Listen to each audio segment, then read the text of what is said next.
twongeye kubasuhuza mu izina ry'Umwami wacu Yesu Kristo. Salimu mara tena katika jina la Bwana Yesu Kristo, tukiwahitajia salama inayopatikana katika jina hilo. Kuri uyu munsi wa 20 kuri iki cyumweru cy'itariki ya 21 zo kwa kabiri 2021, siku ya yenga tarehe 21 mwezi wa pili mu mwaka 2021, mwaka wa 21. Dushimira Imana yuko yongeye kutwemera kugira ngo twumve amagambo yayo. Tunashukuru Mungu kwa tena ameturuhusu tusikie tena maneno yake.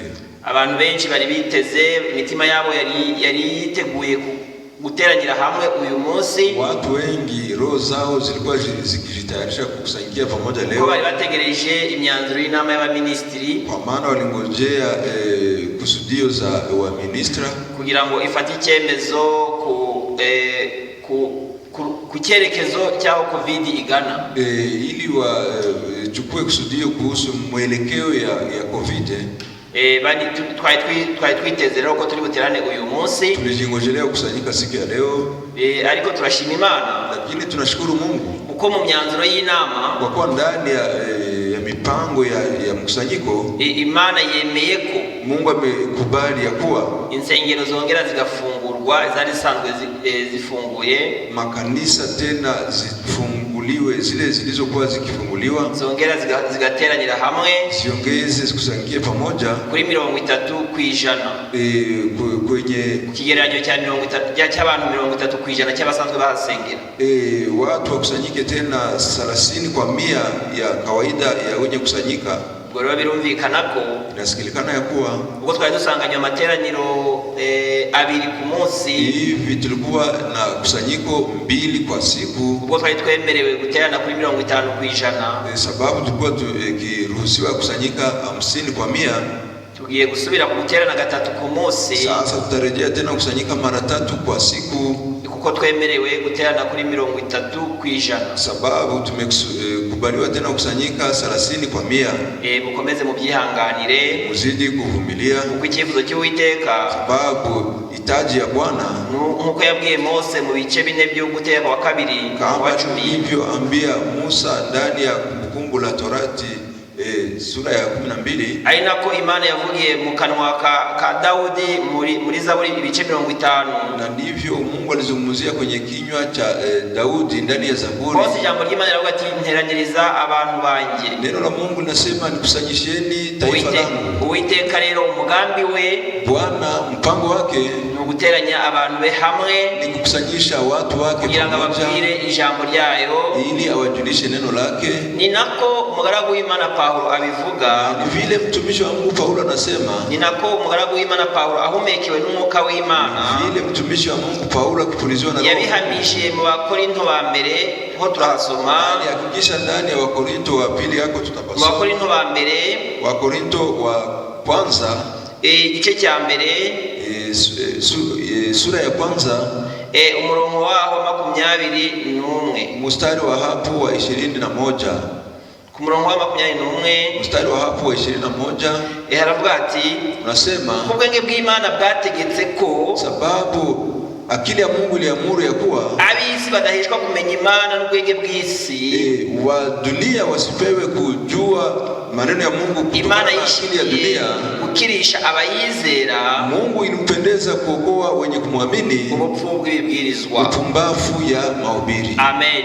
Bangu ku Mana, sema kwa Mungu, ibibwirizwa by'ijambo ry'Imana ry'ukuri, mahubiri ya neno la Mungu ya kweli, niyo nzira imwe Imana yateguriye kugira ngo ikize abayo, ndiyo njia moja ambayo Mungu alitayarisha aokoe walio wake. Niyo mpamvu duhuje ibyo bimenyetso bitatu, ndio maana tukikutananisha hizo alama 3 Imana yabwiye abagaragu bayo yatoranije, ambavyo Mungu aliambia watumishi wake aliyowachagua. Senga ni ngombwa, kuomba ni ngombwa, kandi ibyo bifasha ubwoko bw'Imana, lazima na ni msaada kwa taifa la Mungu. Iyo mfashanyo ubwoko bw'Imana buturiye kuri iyi si bigeragezo bwabo, hiyo msaada ambayo watoto wa Mungu wenye kukaa duniani hapa mahali pa majaribu, kandi mu iteraniro na ndani ya kusanyiko niho hantu hamwe ubwoko bw'Imana bugubwa neza, ipo mahali pamoja taifa la Mungu kurusha ahandi hose zaidi ya mahali pengine. Imana rero tunashukuru Mungu sasa yakoreye mu bayobozi aliyetumikia ndani ya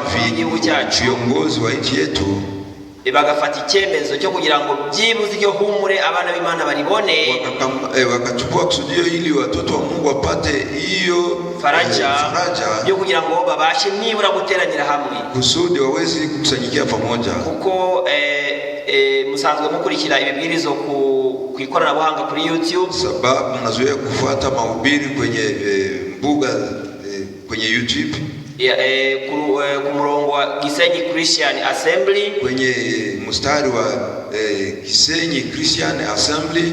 Ariko abafite ubwo bushobozi bwo gukurikirana ntabwo nanone ari benshi, lakini wenye kuwa na hiyo uwezo ya kufuata haiko wengi. N'abandi mukurikirana ibibwirizo kuri telefone zisanzwe zoroheje, na wengine mnafuata mahubiri kwenye telefone hizo za kawaida, buri wa gatatu n'uwa gatanu ku materaniro ya Gisenyi na siku ya tano mukabikurikirana muri wanyu mu rugo na mnavifuata mkiwa kwenu manyumbani. Ariko ibyo nabyo ari benshi batabishobora, na hivyo navyo wengi hawaviwezi. Inzira y'Imana rero yatoranije niyo nziza kurusha izindi zose, njia ambayo Mungu alitayarisha ndio nzuri kuliko zingine zote. Ivuga iti munteranirize abantu banjye, ya kusema eti nikusanyisheni watu wa Imana ibahe umugisha. Mungu awabariki. Ko twizera ko ku cyumweru gitaha tunaamini kwa juma ijayo aribwo tuzahurira hamwe muri aya materaniro, ni hapo tutakusanyikia pamoja ndani ya kusanyiko hilo. Tuzabaha gahunda yuzuye, tawapa utaratibu kamili abazaterana saa moya, kwa wale watakao kusanyika saa moja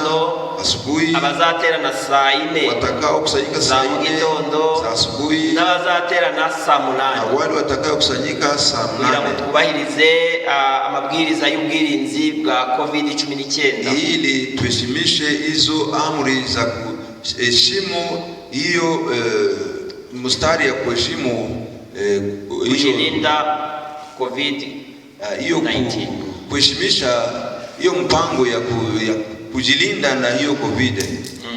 Imana ibahe umugisha, Mungu awabariki. Kuri uyu musoro mwihangane mukurikire ijambo ry'Imana muri wanyu, mvumilieni mfuate mahubiri ya Mungu mkiwa kwenu manyumbani. Nizera ko Imana iraduhana umugisha, naamini ya kuwa Mungu atatubariki pamoja. Twatangiye ijambo tumazemo ukwezi, tulianza neno ambalo tunamaliza ndani mwezi, tuganira ku itorero, tukizungumzia juu ya kanisa, n'imibereho yaryo, kanisa na hali ya maisha yake, itorero na gahunda yaryo, kanisa na mwenendo wake, itorero na nyiri itorero, kanisa na mwenye nalo. Babonye imyifatire y'abizera mu itorero, tuliona mwenendo ya kanisa ya watakatifu ndani, kwa abana b'Imana bagomba kuba bifashe, watoto wa Mungu kisi yafaa watembee. Icyo abana b'Imana barangamira cyane, ile ambacho watoto wa Mungu wanakazia macho sana. Twabonye nyiri itorero uwo ari we, tuliona nani mwenye kanisa washinze itorero, aliyeweka kanisa, ubona ko ritashinzwe n'umuntu, tukaona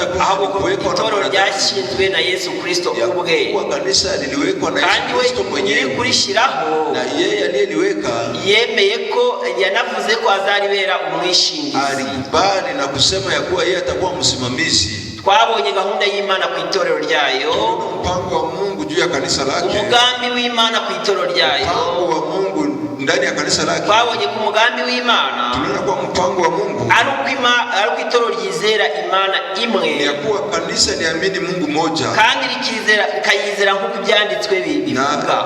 Kanisa linaamini kulingana na maandiko isinavyosema. Twabonye ko itorero rigomba kuba rifite umubatizo umwe, tunaona kwa kanisa sharti liwe na mbatizo mmoja, kandi umubatizo umwe akaba ari wa mubatizo w'ibyanditswe bivuga, moja ni ile ambayo maandiko matakatifu yanasema, atari umubatizo waje hanyuma, sio ubatizo iliyokuja nyuma, wazanywe n'ubwenge bw'abantu, iliyokuja kutokana na akili ya watu, wazanywe n'ubuhanga bw'abantu, ambayo ilikuja kulingana na ujuzi ya watu, uwo Yesu yatanze, bali inakuwa ubatizo ambayo Yesu alifanya, ubatizo uwo Yesu yasigiye intumwa ze, ubatizo ambayo Yesu mwenyewe aliachia mitume wake, azibwira ko akiwaambia ya kuwa zahabwa umwuka wera, watapewa Roho Mtakatifu, yuko umwuka wera naza, kwa Roho Mtakatifu azabayobora mu kuri kose, atawaongoza ndani ya kweli yote. Amena. Amina. Amaze gusezeranya itorero rye, kisha ahidia kanisa lake yuko umwuka wera naza azabayobora mu kuri kose, Roho Mtakatifu atakuja kuongoza ndani ya kweli yote. Iryo torero rishingiye ku nyigisho z'intumwa n'abahanuzi. Hilo kanisa linasimamia kwenye msingi ya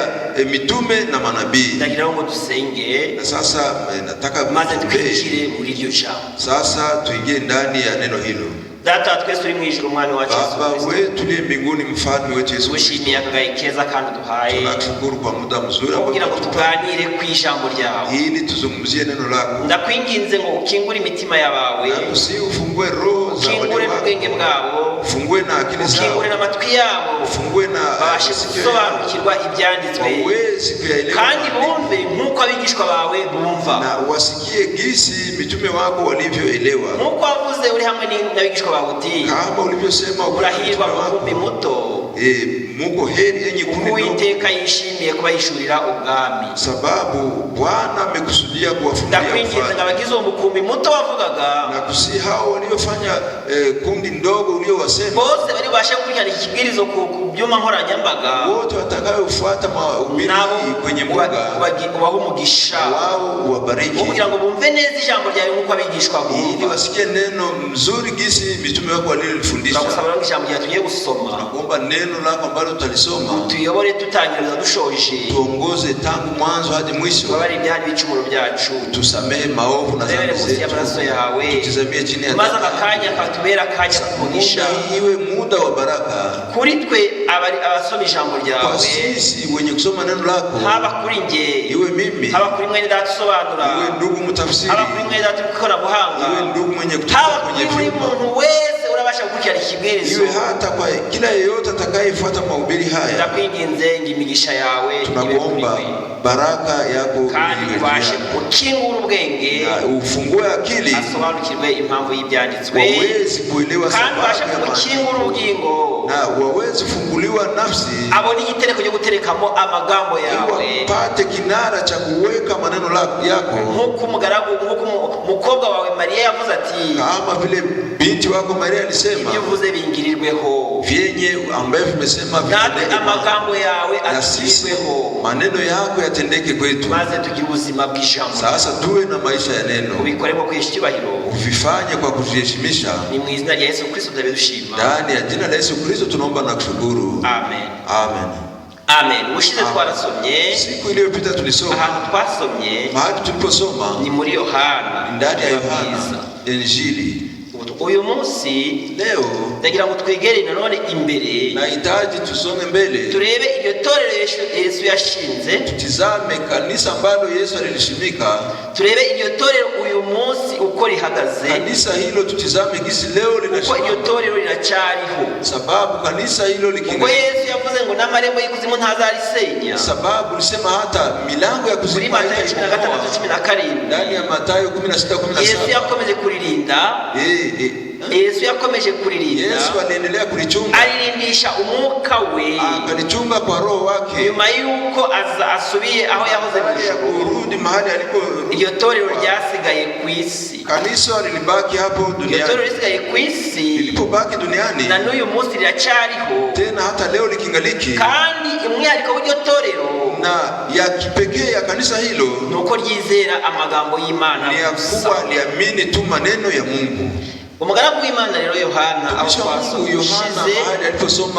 tuliposoma siku iliyopita. Abari naho duhera. Na ni hapo tutaanzia. Mu butumwa bwa Yohana, ubutumwa bwa Yohana. Injili ya Yohana. Ibice 3. Sura 3. Umurongo wa 20. Mstari wa 22. Aravuga ati. Anasema. Hanyuma y'ibyo Yesu ajyana n'abigishwa be. Baada ya hayo Yesu akakwenda na mitume wake. Huko Yudaya. Atindayo. Akakawia huko. Nabo atindayo akakawia huko nabo abatiza abantu nako akabatiza watu. Lakini Yohana we yabatizaga muri Ainoni. Yeye alibatiza huko Ainoni. Huko kwenye kisanga cha Patmos cha Salimo kuko aho hari amazi menshi. Sababu hapo palikuweko na maji mengi. Yahabatiza hari amazi menshi. Alipatiliza kugira ngo abone uko yinika abantu mu mazi menshi. Alibatiza huko sababu kulikuwa maji mengi na apate gisi ya kutumbukiza watu ndani ya maji mengi. Ubatizo ukuri. Ubatizo wa kweli mazi menshi. Ndani ya maji mengi. Abantu barazaga bakabatizwa. Watu walikuja na kubatizwa. Yohana yaratarashirwa mu nzu y'imbohe. Sababu Yohana alikuwa bado hajafungwa. Abigishwa Yohana bajimpaka. Wanafunzi wa Yohana wakakwenda wakabishana n'Umuyuda kama vile Muyahudi kwiyeza kwa ajili ya kujitakasa. Basanga Yohana baramubwira bati, wakamkuta Yohana wakamwambia, mwigisha uwari kumwe nawe hakurya ya Yorodani, aliyekuwa na wewe huko ngambo ya Yorodani, uwo wahamyaga dore nawe yule arabatiza. Ndiye mshuhudia, tizama na yeye sasa anabatiza. Yohana yahamyaga nawe arabatiza. Yule ambaye Yohana alimshuhudia naye anabatiza. Watu wote wakamkuta, uwo ni Yesu. Huyo ni Yesu. Yohana arasubiza ati, Yohana akawajibu eti, nta kimuntu yashobora kwiha, hakuna kile ambacho mtu anaweza kujipatia keretse yagihawe kivuye mu ijuru, isipokuwa amekipewa kutoka mbinguni. Namwe mumbere abagabo, na nyinyi mwe washuhuda kwangu yuko navuze nti, ya kuwa nilisema eti singe Kristo, haiko mimi ndiye Kristo, ahubwo natumye kumubanziriza, bali nilitumwa kwa kumtangulia. Nilitumwa kwa kumtangulia. Amen. Yohana ati, Yohana eti, Yohana umuhanuzi, Yohana nabii. Iyo Kristo agiye kuza, Kristo anapokaribia kuja, atuma umuhanuzi wo kumubanziriza, anatuma nabii wa kumtangulia. Aho akomeze cyane, hapo mupaweke nanga. Ariko umuhanuzi ubanjirije Yesu, nabii anayemtangulia Yesu, akwiye guhabwa icyubahiro nk'icya Yesu. Yeye anafaa kupewa heshima kama Yesu. Hastahili kupewa heshima kama Yesu. Akwiye kuramywa, hastahili hata kuabudiwa, akwiye gusengwa, hastahili hata kuombewa, ahubwo akwiye gusengwa uwo abanziriza, bali yule ambaye anamtangulia ndiye anastahili kuabudiwa. Ahubwo akwiye gusengwa uwo ategurira inzira. Ndio yafaa kuabudiwe yule anayemtangulia, ndiye anastahili kuombewa. Anayemtangulia, anayemtengenezea njia. Uwategurira inzira, yule anayemtengenezea njia, ukwiye gusengwa. Ndiye ambaye anastahili kuabudiwa. Abantu benshi muri kino gihe cyacu, watu wengi nyakati zetu, basenga abantu aho gusenga Imana, wanaabudu watu badala ya kuabudu, bagasenga ibyaremwe aho gusenga yabaremye, wanaabudu maumbile badala ya kuabudu. Icyo ni icyaha Imana yanga umuumba. Hiyo ni dhambi ambayo Mungu anakataa. Ugasanga abantu bari w'icyubahiro abandi bantu, watu wanapatia watu wengine maheshima. Ugasanga abantu bari w'icyubahiro abakomeye, wanapatia heshima watu wakubwa kurusha w'icyubahiro uwabaremye, badala ya kupatia heshima aliyewaumba. Abantu rero muri zo nzira, watu ndani ya njia hii, bigatuma abantu bahinduka abasenga ibishushanyo, na inawafanya watu waabudu masanamu, basenga ibigirwamana, watu wanaabudu viungo, aho gusenga Imana badala ya kuomba Mungu aliyeumba mbingu na dunia. Itorero ry'Imana ry'ukuri rero, kanisa la Mungu la kweli sasa, ntabwo risenga ibyaremwe, haliabudu ntabwo riramya abaremwe, haliabudu hata wale walioviumba, nta nubwo aribo rishyira agaciro, riha umwanya wa mbere mu buzima bwabo, hawapatie nafasi ya kwanza ndani ya maisha yao ibyaremwe n'abaremwe, maumbile na walioviumba, n'ibiriho uyu munsi na venye kuwa leo. Ahubwo itorero ry'Imana ry'ukuri, kanisa la Mungu la kweli, icyo rishyira ku mwanya wa mbere ikagira agaciro, kile linachoweka mbele na kupatia thamani, umuremyi w'ijuru n'isi, ni Bwana muumba wa mbingu na dunia, Imana ya Israeli, Bwana Mungu wa Israeli, Imana ya Abrahamu, Mungu wa Abrahamu, Imana ya Isaka, Mungu wa Isaka, Imana ya Yakobo, Mungu wa Yakobo. Niwe huyo ndiye ukwiriye kuramya, gusenga, kukamirwa na kupigiwa magoti na kupewa heshima mbinguni hata duniani. Kandi uhabwa icyubahiro, na hiyo kupewa heshima, niwe wambaye umubiri, ndiye aliyevaa mwili, yigira umuntu, akajifanya mtu. Tumubonye, tulipomwona tugira ngo ni ikibyarwa, Tanzania ni mtu aliyezaliwa, tugira ngo ni ikibyarwa, Tanzania ni yule aliyezaliwa haramu. Ariko lakini huyo yari Emmanuel, alikuwa Emmanuel, Imana iri kumwe natwe, Mungu pamoja nasi. Abashumba mu ishyamba baragiye, wachungaji huko porini wakichunga, Imana birabishuriye, Mungu akajifunua kwao, akiza kabonetse ku isi, akawaambia kwa wokovu agakiza ni Yesu Kristo, sababu wokovu ni Yesu. Bamenyeshe kwa akiza kabonetse mu isi, alipojulisha kwa wokovu duniani, wakatoka porini, babanyabwenge, wale wenye akili, baba mu ishyamba, wakatoka porini, babirasirazuba, wakatoka mashariki, bazanye n'amaturo baje gutura uwo muremyi, wakikuja wakileta sadaka, bamugezeho bamenya kwa walipofika sababu baramupfukamira bamutura amaturo wakampigia magoti agaragaza ko ari Uwiteka wakamtolea sadaka ya kuonesha kuwa yeye ni wa milele. Abashumba mu ishyamba baramumenya, wachungaji porini wakamtambua batabihawe n'ubwenge bakuye bila kuipewa na akili waliotoa ndani ya masomo, Uwiteka yabihishuriye bali kutokana na gisi Bwana mwenyewe alijifunua kwao. Yohana ati rero, Yohana eti sasa namwe muramenye ko ntababwiye ko ndi Kristo, jueni ya kuwa sikwambia kuwa mimi ni Kristo, ahubwo natumwe kumubanziriza, bali nilitumwa kumtangulia. Iyo mpamvu ntawakuriye gusenga Yohana, ndio maana hakuna aliyestahili kuabudu Yohana, gusenga Yesu, bali angeabudu Yesu. Uwo umugeni asanga, huyu ambaye bibi harusi anamkuta niwe mukwe, ndiye bwana harusi. Uwo bari gusanga, uwo abantu bari kumvaho bakamusanga, watu wanamkuta, uwo niwe mukwe, huyo ndiye bwana harusi, uwo niwe mugabo wabo, huyo ndiye mume wabo, uwo niwe muremyi wabo, huyo ndiye muumba wabo. Kandi umuranga iyo ahagaze iruhande na yule anayetangulia bwana harusi kama vile bwana harusi ihagaze iruhande rw'umukwe, yule mtangulizi amwumva anezezwa n'ijwi rye, wenye kusikia wanapendezwa na sauti yake. Iyo muranga ahagaze iruhande rw'umukwe, yule mtangulizi anezezwa n'ijwi ry'umukwe, kando ya bwana harusi anapendezwa na sauti yake. Uwo munezero wanjye, sababu furaha yangu mingi cyane urasohoye sana imetimilika. Yohana ashimishwa nuko, Yohana akapendezwa ya kuwa ibyo yabwirije bisohoye, hivyo vihubiri vimetimilika. Yabwirije Yesu Kristo, alihubiri Yesu Kristo, none Yesu Kristo araje, aje babandi bose yabwirije, wale wote leo wahubiri Yohana, uko yabateguriye gusanganira Yesu Kristo, waliwatayarishia kumulaki Yesu Kristo, abari batoranyiriwe gusanganira Yesu Kristo, waliochaguliwa kumkuta Yesu Kristo, bava kuri Yohana, wakatoka kwenye Yohana, basanga Yesu, wakamkuta Yesu.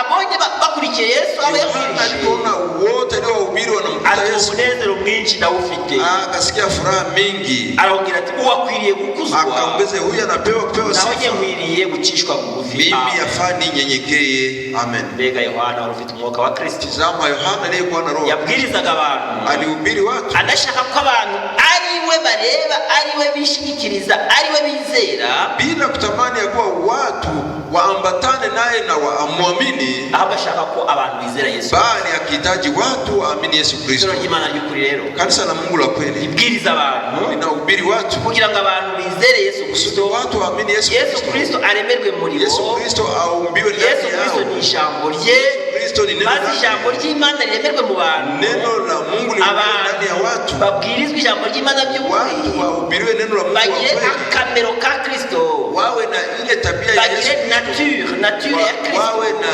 ile hali, bagire nature ya Kristo iremerwe muri bo, hali ya Yesu Kristo iumbiwe ndani yao, Yesu Kristo iremerwe muri bo, hiyo maisha ya Kristo iumbiwe ndani yao. Bakijatoro ry'Imana, na sasa ile kanisa la Mungu lise na Kristo, lifanane na Kristo, ubwenge bw'abantu, badala ya kufanana na akili za watu, bizera amagambo ya Yesu Kristo, waamini maneno ya Yesu Kristo, bizera amagambo ya badala ya kuamini maneno ya watu. Ari kibabaje muri kino gihe ya kuhuzunisha siku ya leo ni nini? Nuko amatorero cyangwa se amadini menshi mu gihe cyane, kanisa wala madhehebu mingi nyakati zetu hizi, aho kugira ngo yizere ijambo rizima rya Kristo, badala ya kuamini neno lenye uhai la Yesu Kristo, ayo ijambo ryanditswe mu byanditswe byera, ambalo ndilo neno lenye kuandikwa ndani ya maandiko matakatifu. Amatorero menshi yizera mahame ya, yanaamini hizo makanuni zao, akizera dogme zao, zinaamini hali ya kuamini kwao, migenzo yao na madesturi zao, amahame bagenderamo, hizo kanuni wanazotetea, mahame akaba adafite ishingiro mu byanditswe, hizo kanuni zao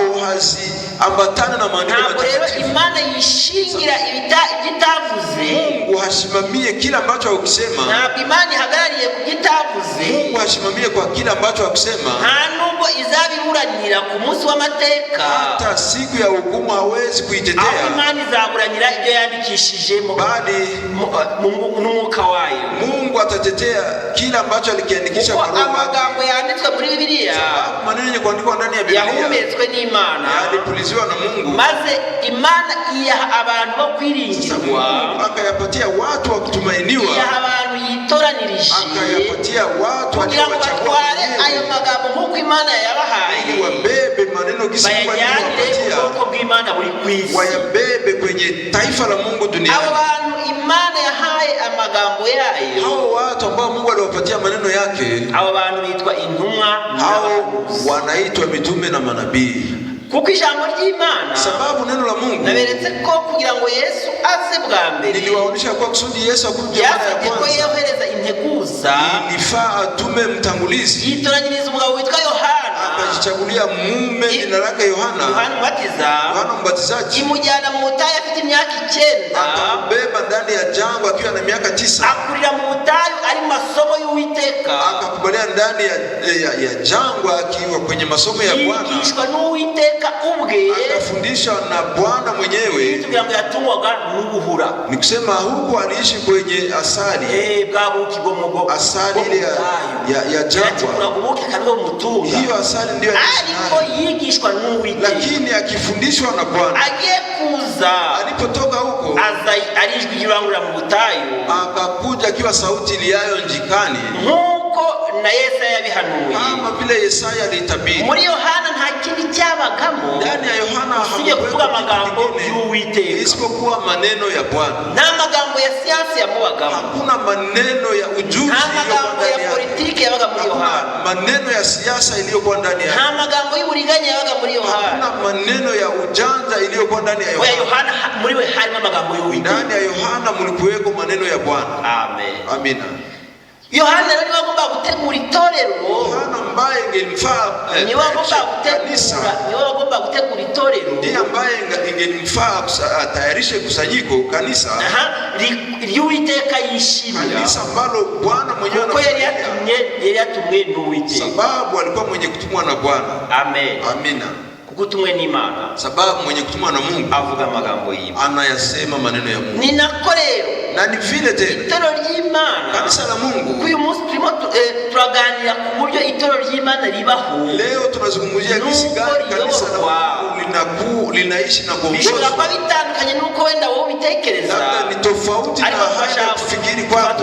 ishingiro ryacu lakini tunasema msingi wetu turashaka ishingiro ryacu libe kubyanditswe byera tunahitaji msingi wetu iwe kwenye itorero ry'Imana ribaho jinsi kanisa la Mungu linavyokuwa na jinsi gani linavyoongozwa itorero ry'Imana ryizera amagambo y'Imana kanisa la Mungu linaamini maneno ya Mungu tu ntabwo ryizera amagambo y'abantu haliamini maneno ya watu ryizera filosofia z'abantu haliamini akili za watu ryizera imyanzuro y'inama z'abantu haliamini hiyo makusudio ya makusanyiko ya mashauri za wanadamu imyanzuro nkuko habonetse imyanzuro y'inama yo muri Nikea kama vile kulipatikana shauri ya huko Nikea ya namba yaganira ku butatu yaganira ku Mana ikizungumzia juu ya uungu ntibisobanukirwa na hawakuelewa inama iranzura ati twebweho na msanyiko ikaamuru kusema sisi ni mu mwaka wa 325 hapo ni mwaka wa 325 Imana ari abapersona batatu wakaamua ya kuwa Mungu mna ndani wa watu watatu abapersona batatu bari mu Mana watu watatu sisi tumekusudia ariko tubyemera na tuna kandi byemeze n'abantu bose tuvikubalishe watu wengine wote mwenye hata vikubali toa ndani ya kusanyiko letu yari imyanzuro y'inama ilikuwa kusudio ya ariko ntabwo byari ijambo ry'Imana lakini haikuwa neno la Mungu kuko ijambo ry'Imana rivuga ko neno la Mungu nasema nta hantu na hamwe muri Biblia hamwe gusa hakuna mahali hata pamoja ndani ya Biblia umwe gusa hakuna shahidi moja ndani ya Biblia yuko Imana ibamo abapersona yenye kusema ndani ya Mungu na watu yose igaragaza Biblia yote inaonesha Uwiteka arumwe ya kuwa Bwana ni moja amen yuko Imana ari imwe ya kuwa Mungu ni moja kandi ko nta bapersona batatu ya kuwa hakuna watu ndani ya Mungu moja ibyo nibyo Biblia igaragaza hivyo ndivyo ambavyo Biblia naho ibindi byose vingine vyote byasa nkaho ari ukuri bitewe n'iminsi bimaze zitafanana na kweli kulingana na siku ambazo zinabaliza kw'Imana lakini sio kweli ya Mungu amen amina ndashaka kubasomera imirongo 2 gusa hitaji niwasomesha ili 2 tu amen amina ibice 4 sura 4 dusome ibice 3 byo kuva afadhali sura 3 ya Kutoka umurongo waho mstari wa hapo 14 wa 14 Imana isubiza Mose iti Mungu akamjibu Musa iti ndiwe mimi ndiye kandi abe ariko uzabwira Abisirayeli uti na ndivyo waambia Waisraeli iti niko amenituma kwenu. Watumwe n'Imana avuga amagambo y'Imana. Aliyetumwa na Mungu anasema maneno ya Mungu. Aho ni muri Yohana ibice 3:34. Yohana 3:14. Na watumwe n'Imana rero aliyetumwa na Mungu aruwiza amashuri, haiko yule aliyesoma masomo. Watumwe n'amashuri yize, atumwe na masomo aliyesoma, atukure mu bwenge yize, atumwe na kile aliyesoma, atukure mu mpamyabumenyi yahawe na university runaka, atumikishe hiyo kicheche wala kikaratasi aliyopewa na university. Oya, watumwe n'Imana, ni Imana imwitoranyiriza. Aliyetumwa na Mungu ni Mungu mwenyewe mwenye kumchagua. Uyu munsi Imana iracha. Hata leo Mungu angaliki. Kandi watumwe n'Imana umwe hari kumugaragaza. Aliyetumwa na Mungu upekee wake. Yigisha abantu gusenga Imana imwe. Anafundisha watu kuabudu Mungu mmoja. Amen. Imurebe Yesaya watumwe n'Imana. Tizame Yesaya aliyetumwa na Mungu. Yesaya watumwe n'Imana. Yesaya aliyetumwa na Mungu. Dore ukuntu avuga. Tizama gisi gana anavyosema. Arongera ibyo twavuze yuko Imana ari imwe. Anaongeza kusema Imana ntarabatatu n'abatatu. Mungu haiko watu watatu. Imana si ubutatu butagatifu. Mungu si utatu. Ahubwo Imana ni imwe. Mungu ni moja. Ubugingo bwayo ni bumwe. Nafsi yake ni moja. Umwuka wayo ni umwe. Roho yake ni moja. Itoro ryayo ni rimwe. Kanisa lake ni limoja. Amen. Amen. Iyo toro ry'Imana, hilo kanisa la Mungu yizera amagambo y'Imana, linaamini maneno ya Mungu. Yesaya ati, Yesaya eti 43 umurongo wa 11, 43 mstari wa 11, nje ubwanjye mimi njyewe Uwiteka, mimi wa milele, kandi nta wundi mukiza utari njye, hakuna mwingine mwokozi isipokuwa mimi. Ninjye wabwirisha iby'agakiza, mimi nilihubiri mambo ya kandi ndakiza, na tena mimi naokoa. Mukiza se ninde? Mwokozi ni nani? Niwe mukiza wundi uriho utari Yesu Kristo? Nani mwokozi mwingine isipokuwa Yesu Kristo? 44 mstari wa 6. Aho turi muri Yesaya. Ndani ya Yesaya. Uwiteka umwami wa Israeli, Bwana Mungu mfalme wa Israeli, Bwana wa majeshi, Mchunguzi we aravuga ati, mkombozi wake anasema, duwa mbere kandi n'uw'imperuka, mimi ni wa kwanza tena wa mwisho, nta yindi Mana ibaho itari njye, hakuna Mungu isipokuwa mimi. Ninde uhwanye nanjye uzahamagara? Nani mwenye kulingana na mimi atakayeita na kusema? Akabitunganyiriza uhereye aho nashiriyeho bwa bwoko bwa kera, na kuvisahihisha tokea tangu niweke hiyo kabila ya zamani. Umurongo wa 8 w'ice 44 usoza akavuga ati, mstari wa 8, koko nta kindi gitare ubwanjye sinkizi. Haleluya. Kweli hakuna mwamba ingine hata mimi mwenyewe sijui. Ni Yesaya ziko nta kindi gitare. Huyo ni Yesaya mwenyewe anajua mwamba ni Bwana. Nta bakizwe nk'umuhanuzi Yesaya. Huyo hajui ingine kama vile nabii Yesaya. Yesaya akomeza ati, Yesaya akaendelea kusema, amen, amen. Ukumurongo bice 40 umurongo wa 10 ati, 44 Uwiteka mwera wa Israeli, Bwana mtakatifu wa Israeli arabaza ati, Muumba nauliza eti, mbese mwangisha impaka zizaza? Mtaniendesha ubishi kuhusu na mambo yatakayokuja? Kumurongo wa 18 akavuga ati, 18 anasema, ninje Uwiteka nta wundi, mimi wa milele mwenyewe aishie. Amen, amen. Aravuga ati, nikoko nta kindi gitare ubwanjye sinkizi. Kweli hata mimi sijue mwamba ingine. Huyo ni Yesaya. Huyo ni Yesaya. Agaragaza ko Uwiteka ariwe gitare. Akionyesha ya kuwa Bwana ndiye. Ese hari ba gitare bangahe kuri wowe? Je, kuna miamba ngapi kwa wewe? Kuri wowe ufite ba gitare bangahe? Kwako wewe kuna miamba mingapi? Ndagira kumenyesha ko kwitoro ry'Imana. Nahitaji kujulisha kwa gitare dufite n'umwe ni Yesu Kristo. Mwamba ambao wako nayo ni Yesu Kristo, ni moja tu. Abakorinto ba mbere ibice 10. Korinto wa kwanza sura ya 10. Haravuga hati murongo wa 4. Kuko bose, sababu wote banywaga kuri cya gitare cy'umwuka cyabakurikiraga, kita kwenye mwamba, kandi icyo gitare cyari Kristo, na huyo mwamba alikuwa Yesu Kristo. Amen. Abisirayeli bose banywaga ku gitare cy'umwuka cyabakurikiraga, wote wali kunywa kwenye mwamba iliyowafuata, kandi icyo gitare cyabakurikiraga cyari Kristo. Mwamba iliyowafuata ilikuwa Yesu Kristo. Icyo kindi gitare ufite ni kihe? Wewe mwamba ingine unayo ni kwemerera kuba hari abantu batatu baba mu Mana. Uruhusu eti kuna watu watatu mu Mana, haba umuntu umwe. Ndani ya Mungu kuna Mungu mmoja. Imana ni imwe. Mungu ni mmoja.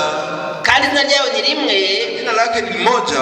Amen. Amen. Iyo Mana imwe, uyo Mungu mmoja, ifite umwuka wayo, ana roho wake. Uwo mwuka wayo ni uyobora itorero ryayo. Roho wake ndiye mwenye kuongoza kanisa lake. Kwa Yesu yavuze, ndiye ubwanjye. Sababu Yesu alisema mimi mwenyewe. Njewe ubwanjye mimi mwenyewe nzashinga itoro ryanjye, nitalishimika kanisa, n'amarembo y'ikuzimu ntazarishobora, hata milango ya kuzimu haitaniweza. Umwuka wa Yesu Kristo Roho wa Yesu wonyine Kristo yenyewe ni uyobora itoro rye. ndiye Aho ni muri mwenye Matayo kanisa lake. mwasome 16:17, ariko ndashaka mbereke ko nahitaji kuonesha Imana ari imwe. kwa huyo Mungu ni moja. Bana bato, Watoto wadogo, mwirinde ibishushanyo bisengwa, mjilinde, mjihadhari na sanamu yenye kuabudiwa. iyo Mana twabonye ko Uwiteka ari umwe wa Israeli. Huyo Mungu tuliona ni Mungu moja aliyeongoza Israeli. Mugaragu w'Imana Paulo, Mtumishi wa Mungu intumwa y'abanyamahanga itaratumwe n'umuntu ahubwo yatumwe n'Uwiteka.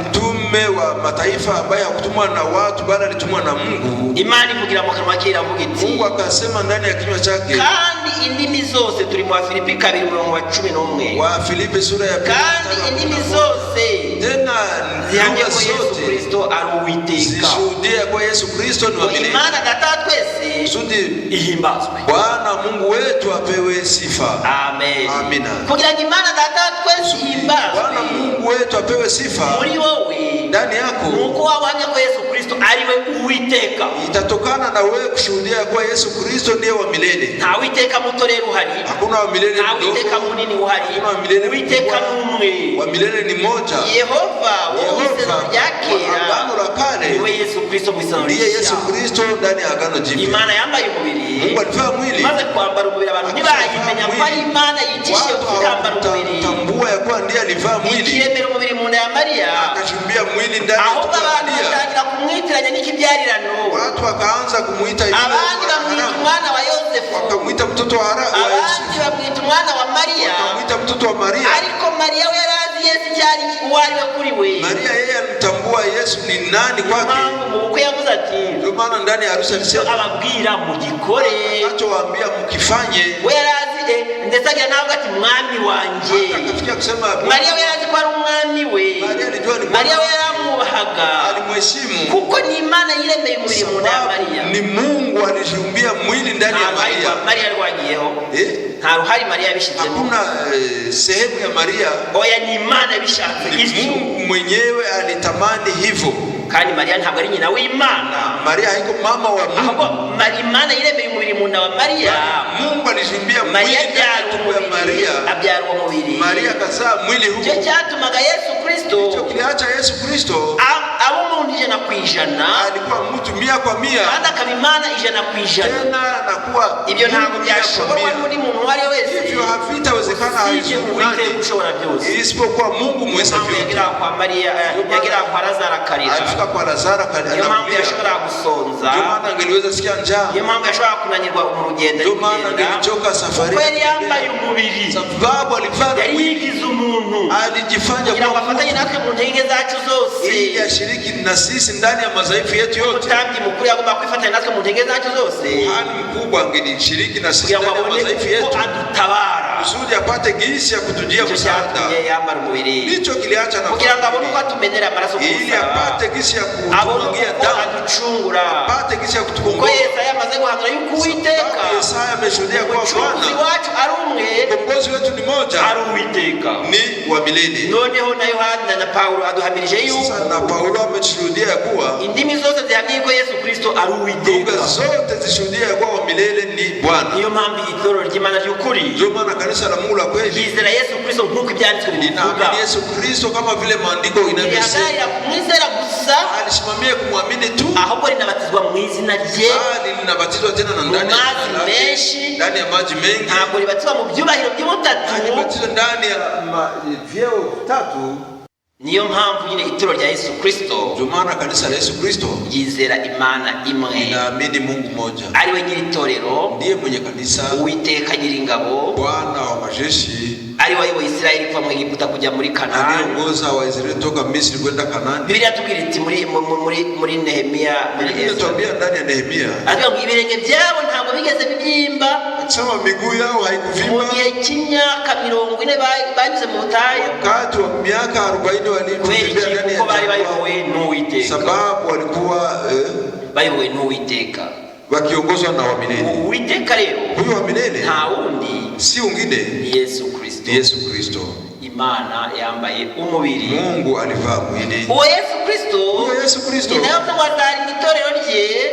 Niwe mwazarinda itorero rye. Nitaongoza kanisa langu. Kuya alirindisha iki? Analichunga na nini? Alirindisha ijambo ry'Imana. Analilinda kutokana na neno la Mungu. Ntabwo alirindisha amagambo y'abantu. Halilindi kutokana na maneno ya watu. Alichunge kutokana na akili ya watu. Inama za politiki. Alichunge kutokana na shauri za siasa. Ijambo ry'Imana. Analichungisha neno la Mungu. Kuko ku isi Imana yashyizeho uburyo bubiri bw'abantu. Sababu duniani Mungu aliweka namna aina mbili ya viongozi. Abayobozi b'abantu. Aliweka viongozi wa watu. Abayobozi b'abantu. Viongozi wa watu. Mu buryo busanzwe no twita abanyapolitiki. Mu hali ya kawaida ndio tunaita wenye siasa. Imana ishaona abayobozi b'abantu. Mungu akaweka viongozi wa watu. Bizera amagambo y'Imana. Wenye kuamini maneno ya Mungu. Aribo bitwa abakozi b'Imana. Bao ni hao naitwa. Iyo ibintu bivanzwe. Wakati abakozi b'Imana bahindutse abanyapolitiki. Watumishi wa Mungu wanapogeuka kwa watu wa siasa. Bakabwiriza iby'Imana. Wanaacha kuhubiri mambo ya Mungu. Bakabwiriza iby'abantu. Bali wanahubiri mambo ya watu. Imana yategetse ko Mungu aliamuru abantu bazakizwa n'ijambo rye. Watu wataokolewa na neno. Ababwiriza iby'Imana rero wenye kuhubiri maneno ya Mungu batumwa n'Imana. Wanatumwa na Mungu. Ntabwo bava mu mashuri ya Biblia. Hawatoke ndani ya masomo ya Biblia. Wala masomo ya filosofia. Hawatoke ndani ya mashuri y'ubwenge bw'isi. Hawatokane na ahubwo Imana ibahumekera mu mwuka wayo.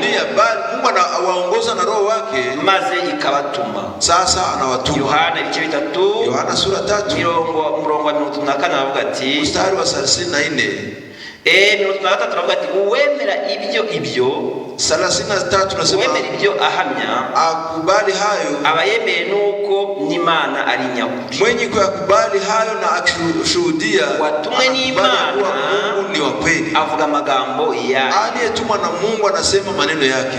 Kuko idatanga umwuka imugeze. Sababu hapane roho kwa nusu. Itorero ry'Imana riyoborwa rite? Kanisa la Mungu linaongozwa je? Iyo ngingo tugezeho ndio sehemu ambayo tunafika. Ariyo ni nyamukuru y'ikibwirizo cy'uyu munsi. Ndio sehemu kubwa ya mahubiri ya leo. Ry'Imana riyoborwa rite? Kanisa la Mungu linaongozwa je? Ijambo ry'Imana. Linaongozwa na neno la Mungu. Kandi ijambo ry'Imana rizima. Neno la Mungu lenye uhai. Yanditswe muri Biblia. Lenye kuandikwa ndani ya Biblia takatifu. Muri Biblia yera. Ndani ya Biblia takatifu. Amen. Amen. Abo bantu batumwa n'Imana. Wale tumwa na Mungu. Abo bantu batumwa n'Imana. Hao watu wenye kutumwa na Mungu. Kandi Imana ikabashingira igiti. Na Mungu akavuga ati wekea msingi. Yes, akavuga ati ubemera ninge abayema. Hawa mwenye kuwakubali ni mimi anayekubali. Ari nge ubatumye. Sababu ni mimi mwenye kuwatuma. Muri Luka ibice 10. Luka sura 10. Umurongo wa 16 aravuga ati. Mstari wa 16 anasema. Yesu yaratumye abigishwa be. Yesu alituma wanafunzi wake. Abo yari yatoranije 70. Aliyowachagua 70. Ku murongo wa 16 aravuga ati ubumvira aba yumviye. Mwenye kuwaheshimu ni mimi anayeheshimu. Ninge aba yanze. Mwenye kuwachukia kandi unyanga anayemchukia. Anayenichukia aba yanze n'uwantumye. Anachukia aliyenituma. Muri Yohana ibice 12 umurongo 20. Yohana 17 mstari wa 20. Ndabereka ku itorero ry'Imana. Na waonesha kanisa la Mungu Rwanda batumwe linaongozwa na waliotumwa na Mungu. Kandi batumwe n'Imana. Na waliotumwa na Mungu ni intumwa n'abahanuzi. Ni mitume na manabii. Badahanura ibyo batekereza. Wasiotabiri mafikiri yao. Badahanura kuko bariye bahaze. Wasiotabiri kutokana na shibe. Badahanura bitewe nuko bakunzwe. Kutokana na gisi wamependwa. Badahanura bitewe nuko abandi bose bahanura. Wala hawatabiri kulingana na wengine wote. Iby'Imana ibahaye. Wenye tabiri Mungu anavyowapatia. Vyenye kulingana na neno la Mungu. Ibice 12 Yohana murongo wa 20 avuga. Yohana 17 mstari wa 20. Murongo wa 14 avuga 18 ati uko wantumye mwisi gisi ulivyonituma duniani nanjye niko nabatumye mwisi. Mimi ndivyo nilivyowatuma. Ntabwo batumwe n'ubwenge bwabo. Hawakutumwa na akili yao. Batumwe n'amashuri bize. Hawakutumwa na masomo waliyosoma. Ubuhanga bakuye mu bwenge bw'isi. Hawakutumwa na ujuzi waliotoa ndani ya dunia. bali Yesu ndiye aliyewatuma. Amen. Abakozi b'Imana batumwa na Yesu Kristo. Watumishi wa Mungu wanatumwa na Yesu Kristo. Wanatumwa ndani ya kanisa lake. Kandi nanjye niyeza kubwabo. Na mimi najitakasa kwa ajili yao. Bahereshejwe ukuri. Ili na wao watakaswe ndani ya kweli. Sinsabira babo nyine. Sinsabira babo nyine. Si waombee hao wenyewe. Ahubwo ndasabira. Bali na waombea n'abazizezwa n'ijambo ryabo. Na watakaoamini kutokana na neno lao. Amen. Amen. Imana yasabiye intumwa. Mungu aliombea mitume. Zoyitoranirije. Aliyowachagua. Amaze kuzitoraniriza. Akishawachagua. Muri zo harimo Petero. Mkiwa ndani Petero. Muri zo harimo Yohana. Ndani ya hao mna Yohana. Muri zo harimo Matayo n'abandi. Ndani ya hao mna Matayo na wengine. Arazituma. Akabatuma. Yarabatumye ngo bajye kwirute. Aliwatuma waende fanya nini? Bajye kurinda itorero rye. Waende kuchunga kanisa lake. Bajye kurigaburira amagambo. Waende kulipatia maneno la. Niyo mpamvu mbere yuko bagenda. Kwa maana kabla ya kwenda kwao. Imana byasabye ko ilibidi Mungu ibanza kubaha umwuka wayo. Aanze kuwapatia roho wayo. Umwuka wa Yesu. Ilifaa wakuwe kwa roho wa Yesu. Ili maneno ya Yesu bavugira. Yawe maneno ya Yesu yatakayosemekana ndani yao. Sura 16 Yohana 16 mstari wa 13. Umwuka w'ukuri naza. Huyo roho wa kweli atakapokuja atawaongoza katika kweli. Atazavuga kubwe. Sababu hatasema kwa yeye mwenyewe. Nibyo azavuga. Bali atakayoyasikia ndiye atakayoyasema. Yenda kubaho. Atawaambia vitakavyokuja. Uwo azanyubahiriza. Huyo ataniheshimisha. Amen. Abafite umwuka w'Imana bubahiriza Yesu Kristo. Wewe nyikuwa na roho wa Mungu anaheshimisha Yesu Kristo. Huyo ataniheshimisha. Azenda kubyanje. Sababu atachukua kwa. Azenda kubyanje akababwira. Atachukua maneno yangu na ndiyo atakayowaambia. Amen. Amen. Umwuka rero wabo abatumwe n'Imana. Roho ya hao wenye kutumwa na Mungu. Ikimenyetso kibajana. Alama yenye kuwaongoza. Diploma bagendana. Cheti wanachotembea nacho. Haleluya. Na magambo y'Imana. Ni maneno ya Mungu. Diploma y'abatumwe n'Imana. Cheti cha waliotumwa na Mungu. Ntabwo ariyo bakura muri seminari. Haiko kile ambacho watu ndani ya seminari wala masomo ya teolojia. Wala mashuri y'ubwenge sana. Wala masomo ya ujuzi. Hivyo vyote kuvisoma nta kibazo. Hakuna swali. Ariko sibyo bivamo uburenganzira bwo gukorera Imana. Havitoke ndani ile uwezo wala mamlaka ya ubushobozi bwo kurinda itoro ry'Imana. Ndivyo vinatoka ndani haiko avyo vyenye kutoka ndani namna ya kuongoza kanisa la Mungu. Ubushobozi bwo kuyobora itoro ry'Imana. Uwezo ya kuongoza kanisa la Mungu. Umwuka w'Imana uba muri wowe Imana yaguhaye. Wa Mungu mwenye kukaa ndani ya hao ambao Mungu aliwapa. Kandi Imana iruha ubisha. Na Mungu anaipatia yule anayemtaka. Yohana arahamya ayo magambo. Yohana anahakikisha maneno yake sema. Kugira ngo ibyo bishoboke batumwe n'Imana. Hivyo viwezekane watumwe. Hari icyo Imana yabakoreye. Kuna kile ambacho Mungu aliwafanyia. Yohana 20. Yohana 20. Umurongo wa 21. Mstari wa 21. Yesu yongera kubabwira. Yesu akawaambia tena eti. Amahoro abe muri mwe. Salama iwe ndani yenu. Niliwatuma uko data yantumye jinsi baba alivyonituma nanjye mbatumye ndivyo na mimi nimewatuma. Amaze kuvuga cyo akishasema hivyo abahumekeraho ati akawapulizia ndani eti nimwakire umwuka wera. Ni Roho Mtakatifu. Amen. Abo batumwe n'Imana waliotumwa na Mungu, Imana ibahaye umwuka wayo akawapatia roho wake kugira ngo babashe gukora umurimo wayo ili waweze kufanya kazi yake. Amen. Abo rero iyo batumwe n'Imana waliotumwa na Mungu babafite babizerwa waaminiwa wabatumye babizerwa ku ijambo ry'Imana ntabwo babwiriza ibindi bitari ibyo wabatumye ubiri mambo mengine isipokuwa mambo ya yule aliyewatuma. Ariko muri kino gihe cyacu lakini nyakati zetu usanga abantu bakomera kwemera kwabo cyangwa ku mahame y'amadini watu wanashimamia sana kwenye imani yao wala kwenye madhehebu yao cyangwa ku makredo ku mihango y'idini kurusha gukomera ku ijambo ry'Imana wala kwenye desturi za dhehebu zao. Ijambo ry'Imana likabura umwanya, neno la Mungu linakuwa nafasi, imihango y'abantu akaba yibonera umwanya. Sasa mipango ya watu wala kanuni za watu ndizo zinapewa nafasi. Itoro ry'Imana rero, Kanisa la Mungu sasa liyoborwa n'ab'Imana yatumye. linaongozwa na wale ambao Mungu aliwatuma. Ntabwo liyoborwa n'amashuri abantu bafite. Haliongozwi na masomo ya watu. Kandi kwiga ni byiza. Na kusoma ni mzuri. Kugira amashuri ni byiza. Kuwa na masomo ni mzuri. Nta mategeko abihana. Hakuna amri yenye azimu. Ariko ntabwo Imana gutoranya bitewe n'amashuri. Lakini Mungu hakuchagua kutokana na masomo. Oya. Imana ituma uwishatse. Mungu anatuma yule anayemtaka. Nicyo cyatumye Yesu yari afite Luka yarize. Nicyo acha Yesu alikuwa afite Marko wize. Aliyesoma na Marko aliyesoma. Matayo wize. Na Matayo aliyesoma. Akiye afata Simoni Petero. Alipomchukua akamchukua Petero. Kuko ariwe yatoranyije ngo aragize itorero rye. Sababu ndiye alichaguliwa aongoze kanisa lake. 21:11 wa Simoni Petero. Moja Simoni Petero. Ku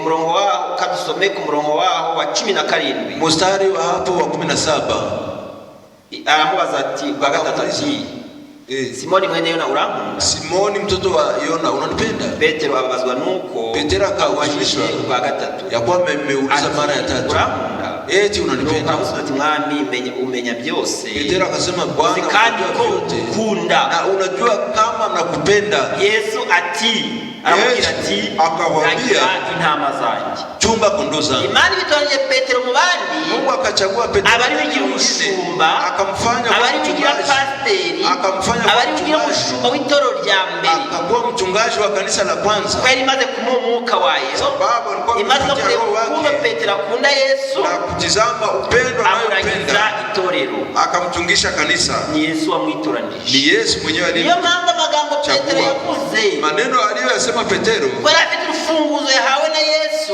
sababu alikuwa anafungua aliyepewa na Yesu. Itoro ry'Imana lirayubaha, kanisa la Mungu likaheshimu. Petero hangana ku munsi wa Pentekoste aravuga ati hicho kiliacha Petero anashikama siku ya Pentekoste na kusema umuntu wese muri mwe kila mmoja ndani yenu mu izina rya Yesu Kristo, ndani ya jina la Yesu Kristo, muone ko bariwa ibyaha byawe ili mpate ondoleo ya dhambi zenu. Amen. Amen. Imana rero Mungu sasa ituma abakozi bayo ku itoro ryayo, anatuma watumishi wake kwenye kanisa lake, kandi kiranga abakozi b'Imana na kinachozilisha watumishi wa Mungu na magambo y'Imana ava mu kanwa kawe, maneno ya Mungu yenye kutoka ndani ya vinywa vyao na nyakati zetu, hata nyakati zetu. Ubwo isi icuza umwijima, hivi dunia imejaa giza, isi yobokamana icuza umwijima, dunia ya waabudu imejaa na giza. Amen. Kwa abantu bari kwizera ibitizerwa, sababu watu wanaamini visivyoaminiwa, bari kwizera ibintu bidashoboka Imana itemera, watu wanaamini vitu ambavyo Mungu havikubali. Nuko Imana yohereje Eliya mu gihe cya Ahabu, kama vile Mungu alimtuma Eliya wakati wa Ahabu. Aho turi mu bami, hapo tuko ndani ya Wafalme, abami ba mbere, Wafalme wa kwanza ibice 18 kamagere. Ngoja nipige abami ba mbere, Wafalme wa kwanza ibice 18 sura 18 ibice 17 afadhali 17. Imana ibonye ko Abisirayeli basenze ibigirwamana, Mungu alipona kwa Abisirayeli sanamu, kandi babitewe n'umugore wa Ahabu, na kutokana na mke wa Ahabu gutuma basenga imana z'inyamahanga, akawaacha wakawafanya waabudu miungu ya mataifa. Imana yohereza umugaragu wayo, Mungu akatuma mtumishi wake, imukura ahantu hatazwi, akamtoa mahali ambapo hapajulikani, Eliya w'itishubi, Eliya mtishibi, batazi se batazi nyina, na hawajui baba yake, batazakomoka. Imana igira ahantu imukura, Mungu nubwo yari afite akagira na nyina, hata hakuwa na, ariko Imana yashatse kumukura ahantu batazi. Lakini Mungu alipendezwa mtoe mahali ambapo hawajui. Alipokuja ashaka itoro ry'Imana ryo Israeli, akakuja akitafuta kanisa la Mungu aligarura Israeli ku Mana nzima, akikuja kiongoza Israeli kwenye Mungu, alisubiri Israeli ku Mana nzima, akakuja kirudisha bareke kusenga ibigirwamana n'ibishushanyo, waache kuabudu miungu nzima, bali waabudu kugira ngo babyumve ko bari bahambiriye mu bishushanyo bisengwa by'Abasidonikazi, wasikie hayo sababu walikuwa wameambatana na visanamu. Imana ibateza umwuma, Mungu akawaletesha, Imana ihagarika imvura, Mungu akasimamisha mvua, imaze guhagarika imvura bakubitwa n'izuba ryinshi, bakapigwa na jua bakubiswe cyane, walipopigwa sana babona kumenya ngo hari umuhanuzi, ndipo wakaelewa kwa kuna, maze babahanuzi benshi benshi bahanuragira inyoma, manabii wengi waliokuwa wakitabiri uongo, bagahanurira umwami Ahabu, na kutabiriwa nabii bakamuhanurira amahoro kandi nta mahoro, wakamtabiria salama japo abahanuzi bose, au manabii wote. igihe kigeze Wakati ulipofika Eliya bose amaze kugaragara ko ari we umukozi w'Imana, kandi w'Imana yatumye, Eliya kisha onekana kwa ndiye mtumishi barishwe, wote manabii waliuawa, nuko Eliya yaratumwe n'Uwiteka. ilikuwa kutokana na gisi Eliya alitumwa na Bwana. Amen. Amen. Eliya yaratumwe n'Uwiteka, Eliya alitumwa na Bwana, avuga amagambo y'Uwiteka, akayasema maneno ntiyatinya ko azicwa n'inkota ya Ahabu, akuogopa, ahubwo amenya ko Uwiteka wamutumye ngo agarure Abisirayeli ku mana nzima, katambua kuwa wa milele Uwiteka azamuhagarara, arudishe taifa la Israeli kwenye Mungu aliye hai. Itoro ry'Imana rero, kanisa la Mungu liyorwa n'Imana yatumye, linaongozwa na wale ambao Mungu aliwatuma, ntabwo liyorwa n'ababaye forme mu mashuri, liongozwe na wale waliosoma.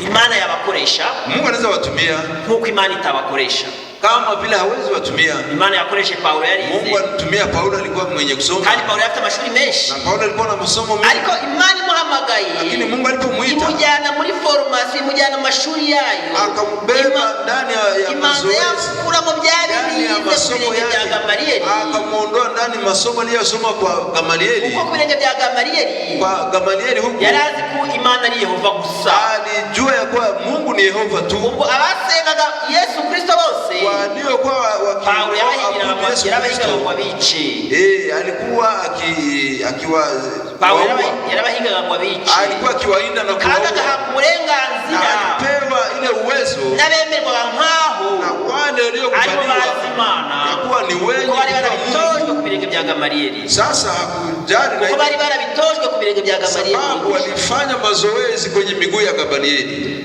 Mu bice 9 by'Ibyakozwe n'Intumwa, sura 9, Imana yayihamagariye Paulo, Mungu akaita Paulo, yitwa Sauli. Imana ihuye nawe iramuhamagara, alipokutana naye imuhamagaye, alipomuita imwigisha inzira z'Uwiteka bushya, akamfundisha njia za Bwana upya, imubwira ko ari kurwanya abo arwanya, akamwambia kuwa wale anaowapiganisha babwiriza Yesu Kristo, wenye kuhubiri Yesu Kristo, yemwe bakanabatiza mu mazi menshi mu izina rya Yesu Kristo, akabatiza ndani ya maji mengi, babwira ko iryo zina babatizamo ko ari we Yehova, na akawaelewesha kuwa jina hilo wanalobatiza ndani ndiyo Yehova.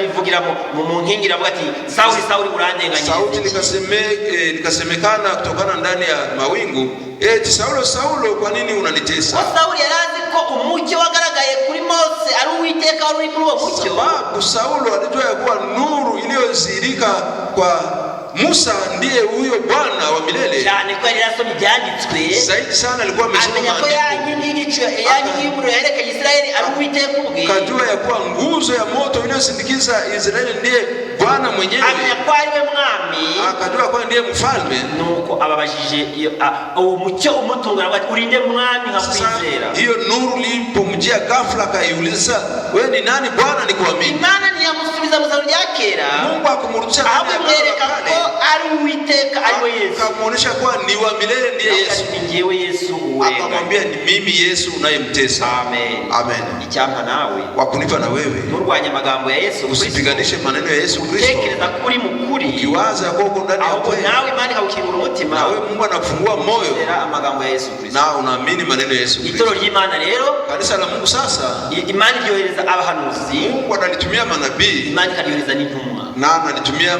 niyo mpamvu ijambo ry'Imana rivuga na mitume. Ndio maana neno muri mu Efeso, ndani ya Waefeso igice cya kabiri ya pili haravuga hati, nasema umurongo waho wa 20 haravuga hati, mstari wa 20 kunasema, haravuga ati umurongo wa 19 rero duhera, nuko ntimukira abashyitsi n'abemuki n'abasuhuke, abo mu bwoko bumwe n'abera, ndetse murabo mu nzu y'Imana.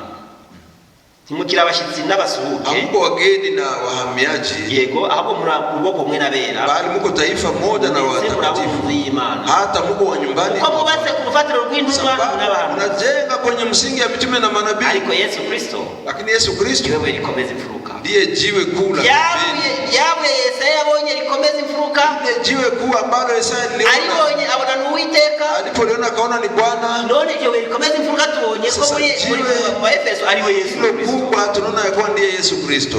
Itoro rero, Kanisa sasa iyoborwa nabi Imana yatumye. Linaongozwa na wale ambao Mungu aliwatumia. Imana igiye gutuma ntabwo ishingira ku mashuri wize cyangwa wakati Mungu anakwenda kutuma ashimamie kwenye masomo uliyosoma. Aho Imana irakwitoraniriza. Mungu anakuchagua mwenyewe na kukutuma. Imana ituma abahanuzi bayo. Mungu anatuma nabii wake. Nkuko Amos abivuga. Kama vile Amos anavyosema. Ngo nta kimana yakora mwisi. Hakuna kile ambacho Mungu atafanya duniani. Itabanje kuishura abagaragu bayo aribo bahanuzi. Bila kukifunulia kwanza manabii wake ambao ndio manabii. Amos bice 3 kandi bati. Amos sura 7. Nukuri. Kweli. Uwiteka Imana ntizagira ikikora. Bwana Mungu hata kuwa na kufanya. Itabanje kuishurira kabla hajafunulia abagaragu bayo babahanuzi ibishwe byayo. Watumishi wake manabii sauti yake. Yaani Imana igira ikikora kuri isi kijanye n'iby'Imana. Awe na cha kufanya hapa duniani chenye kulingana na neno la Mungu. Abagaragu bayo babahanuzi. Anajifunulia kwanza watumishi wake manabii. Banatekereza bati pamoja na waza abahanuzi barangiranye na Yohana Mubatiza. Manabii walimalizika pamoja na Yesu Kristo na Yohana Mubatiza.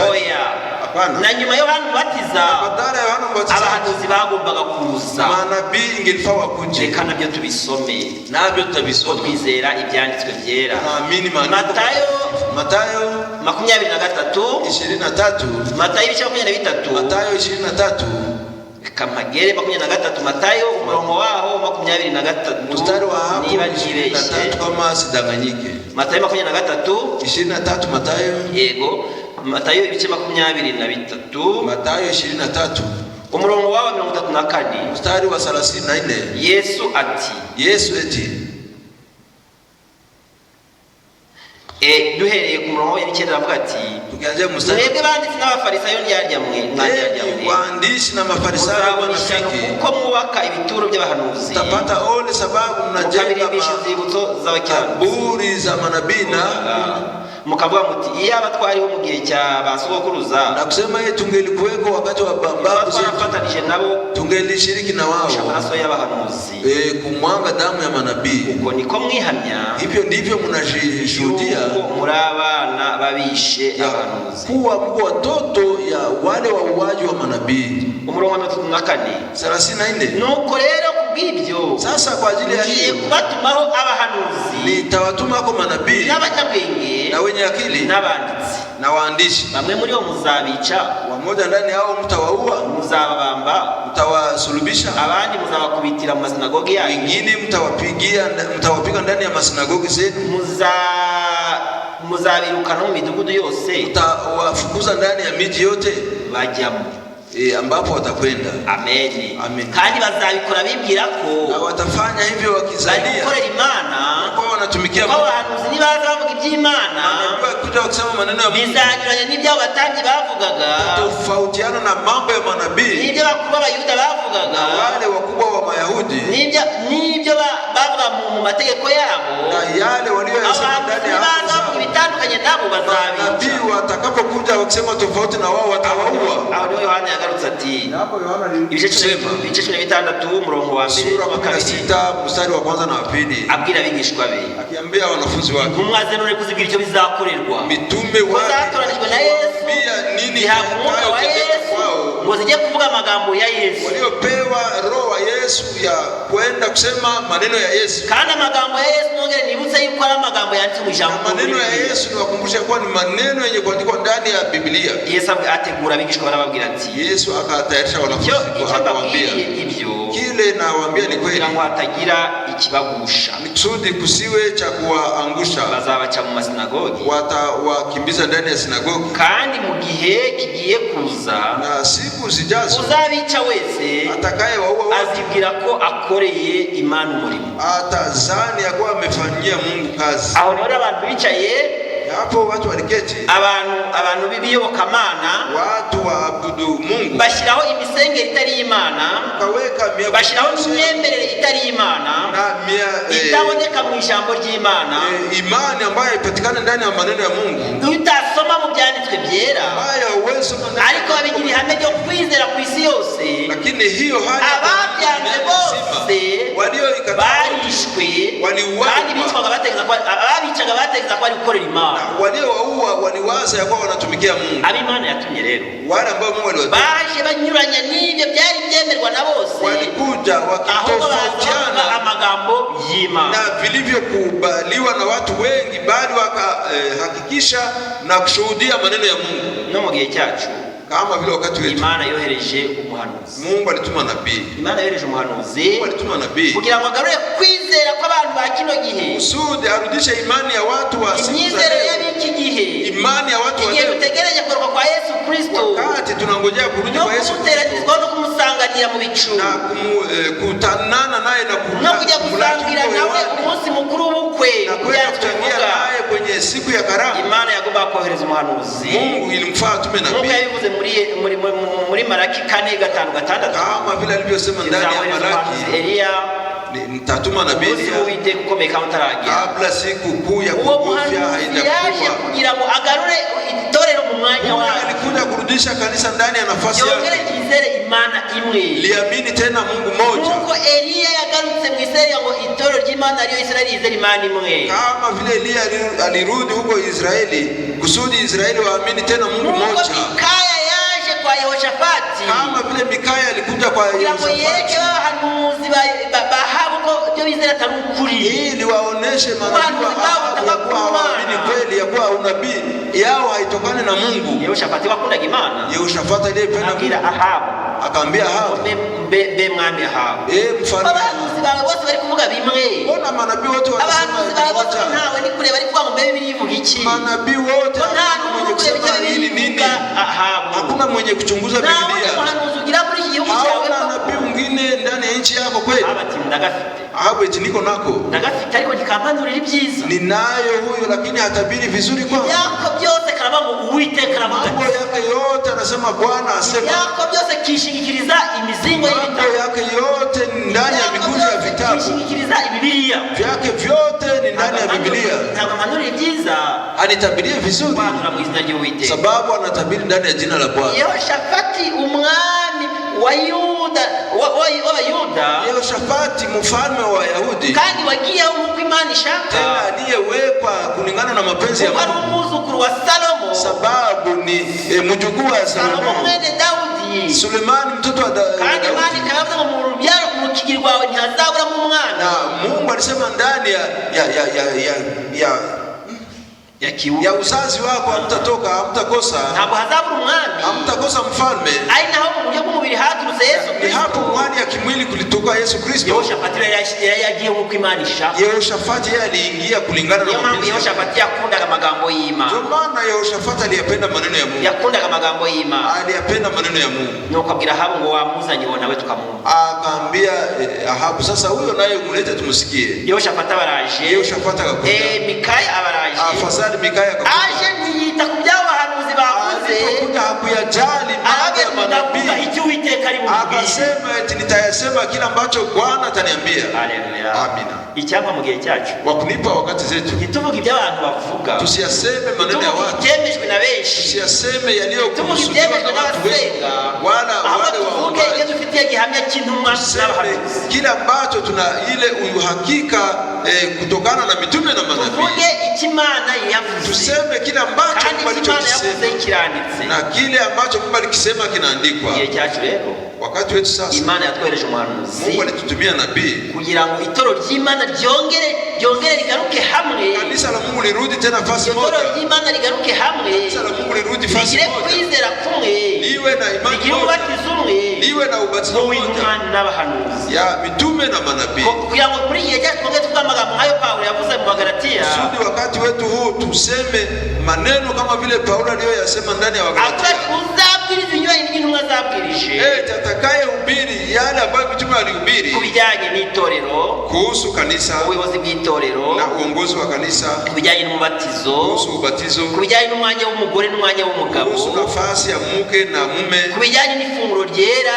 Kuhusu na meza matakatifu. Idakoreshwa imigati yakozwe irimo n'ibitubura. Ambayo haitengeneze kwenye mikati ya. Idakoreshwa fanta na vitaro. Na kutumikiwa na vitaro na divai. Ijambo kudakoreshwa fanta na vitaro. Haitumiwe na divai na fanta na vitaro. Na fanta na vitaro. Aho ifunguro ryongera rikorwe nk'uko Imana yaritegetse. Badala meza matakatifu tena yafanywe kama vile Mungu alivyoyarisha. ilifanyika namna gani? Vino Ilitumiwa na vino wala divai y'umwimerere ya asili, kandi atari uko abantu arabasinzi na si ya kwa watu ni walevi. Kuko ari ibyanditswe byera udasemuye inatumiwa na mkate ambayo ndani chachu ikiwa ndani ya unga ya ngano, nkuko ibyanditswe bivuga, kama vile maandiko yanasema. Ariko rikorwa n'imitsima n'imigati iguzwe muri restaurant, bali haitengenezwe mu makorero y'imigati, na mikate yenye kutengenezwa ndani ya maduka ya kuuzisha ni nyigisho z'ibinyoma. Hayo ni mafundisho ya uongo. Amen. Amen. Niyo mpamvu ibyo intumwa zakoze, ndio maana hivi ambavyo mitume walifanya na Yesu Kristo, kama vile waliotumwa na Yesu Kristo, bagahamuka wa Kristo wo kurinda itoro ryabo, na kupewa roho wa Yesu Kristo. Umuka wa Kristo ni jambo ry'Imana, na roho wa Yesu Kristo ni neno la Mungu. Yesu avuga amagambo mabwira, ni hapo Yesu alisema maneno nayo waambia, kandi bwo bugingo, ndio roho tena nafsi. Amen. Amina. Niho Imana yohereje umuhanuzi, hapo Mungu alituma nabii kugira ngo yongere garu itoro ry'Imana, usudi arudishe kanisa, maze ab'Imana bose sasa walio wa Mungu bongere kugaruka ku mvugo ya Biblia, warudie tena kwenye masemi ya Biblia, imvugo y'ijambo ry'Imana, wasemi masemi ya neno la Mungu, bazabashwe kurasirwa n'umucyo w'Uwiteka, ili wawezi kuangaziwa na nuru ya Bwana. Amen. Amina. Niho twavuga ijambo nk'iryo Paulo yavuze, ni hapo tunaweza kusema neno kama vile Paulo alilolisema Abagalatia 1:8 ati ariko nihagira ubabwiriza ubutumwa butarwo twababwirije, ndani ya Wagalatia sura ya kwanza mstari wa 8, tukitokeza yule atakayewahubiri tofauti na gisi tulivyowahubiri, twebwe bandi, sisi wanani?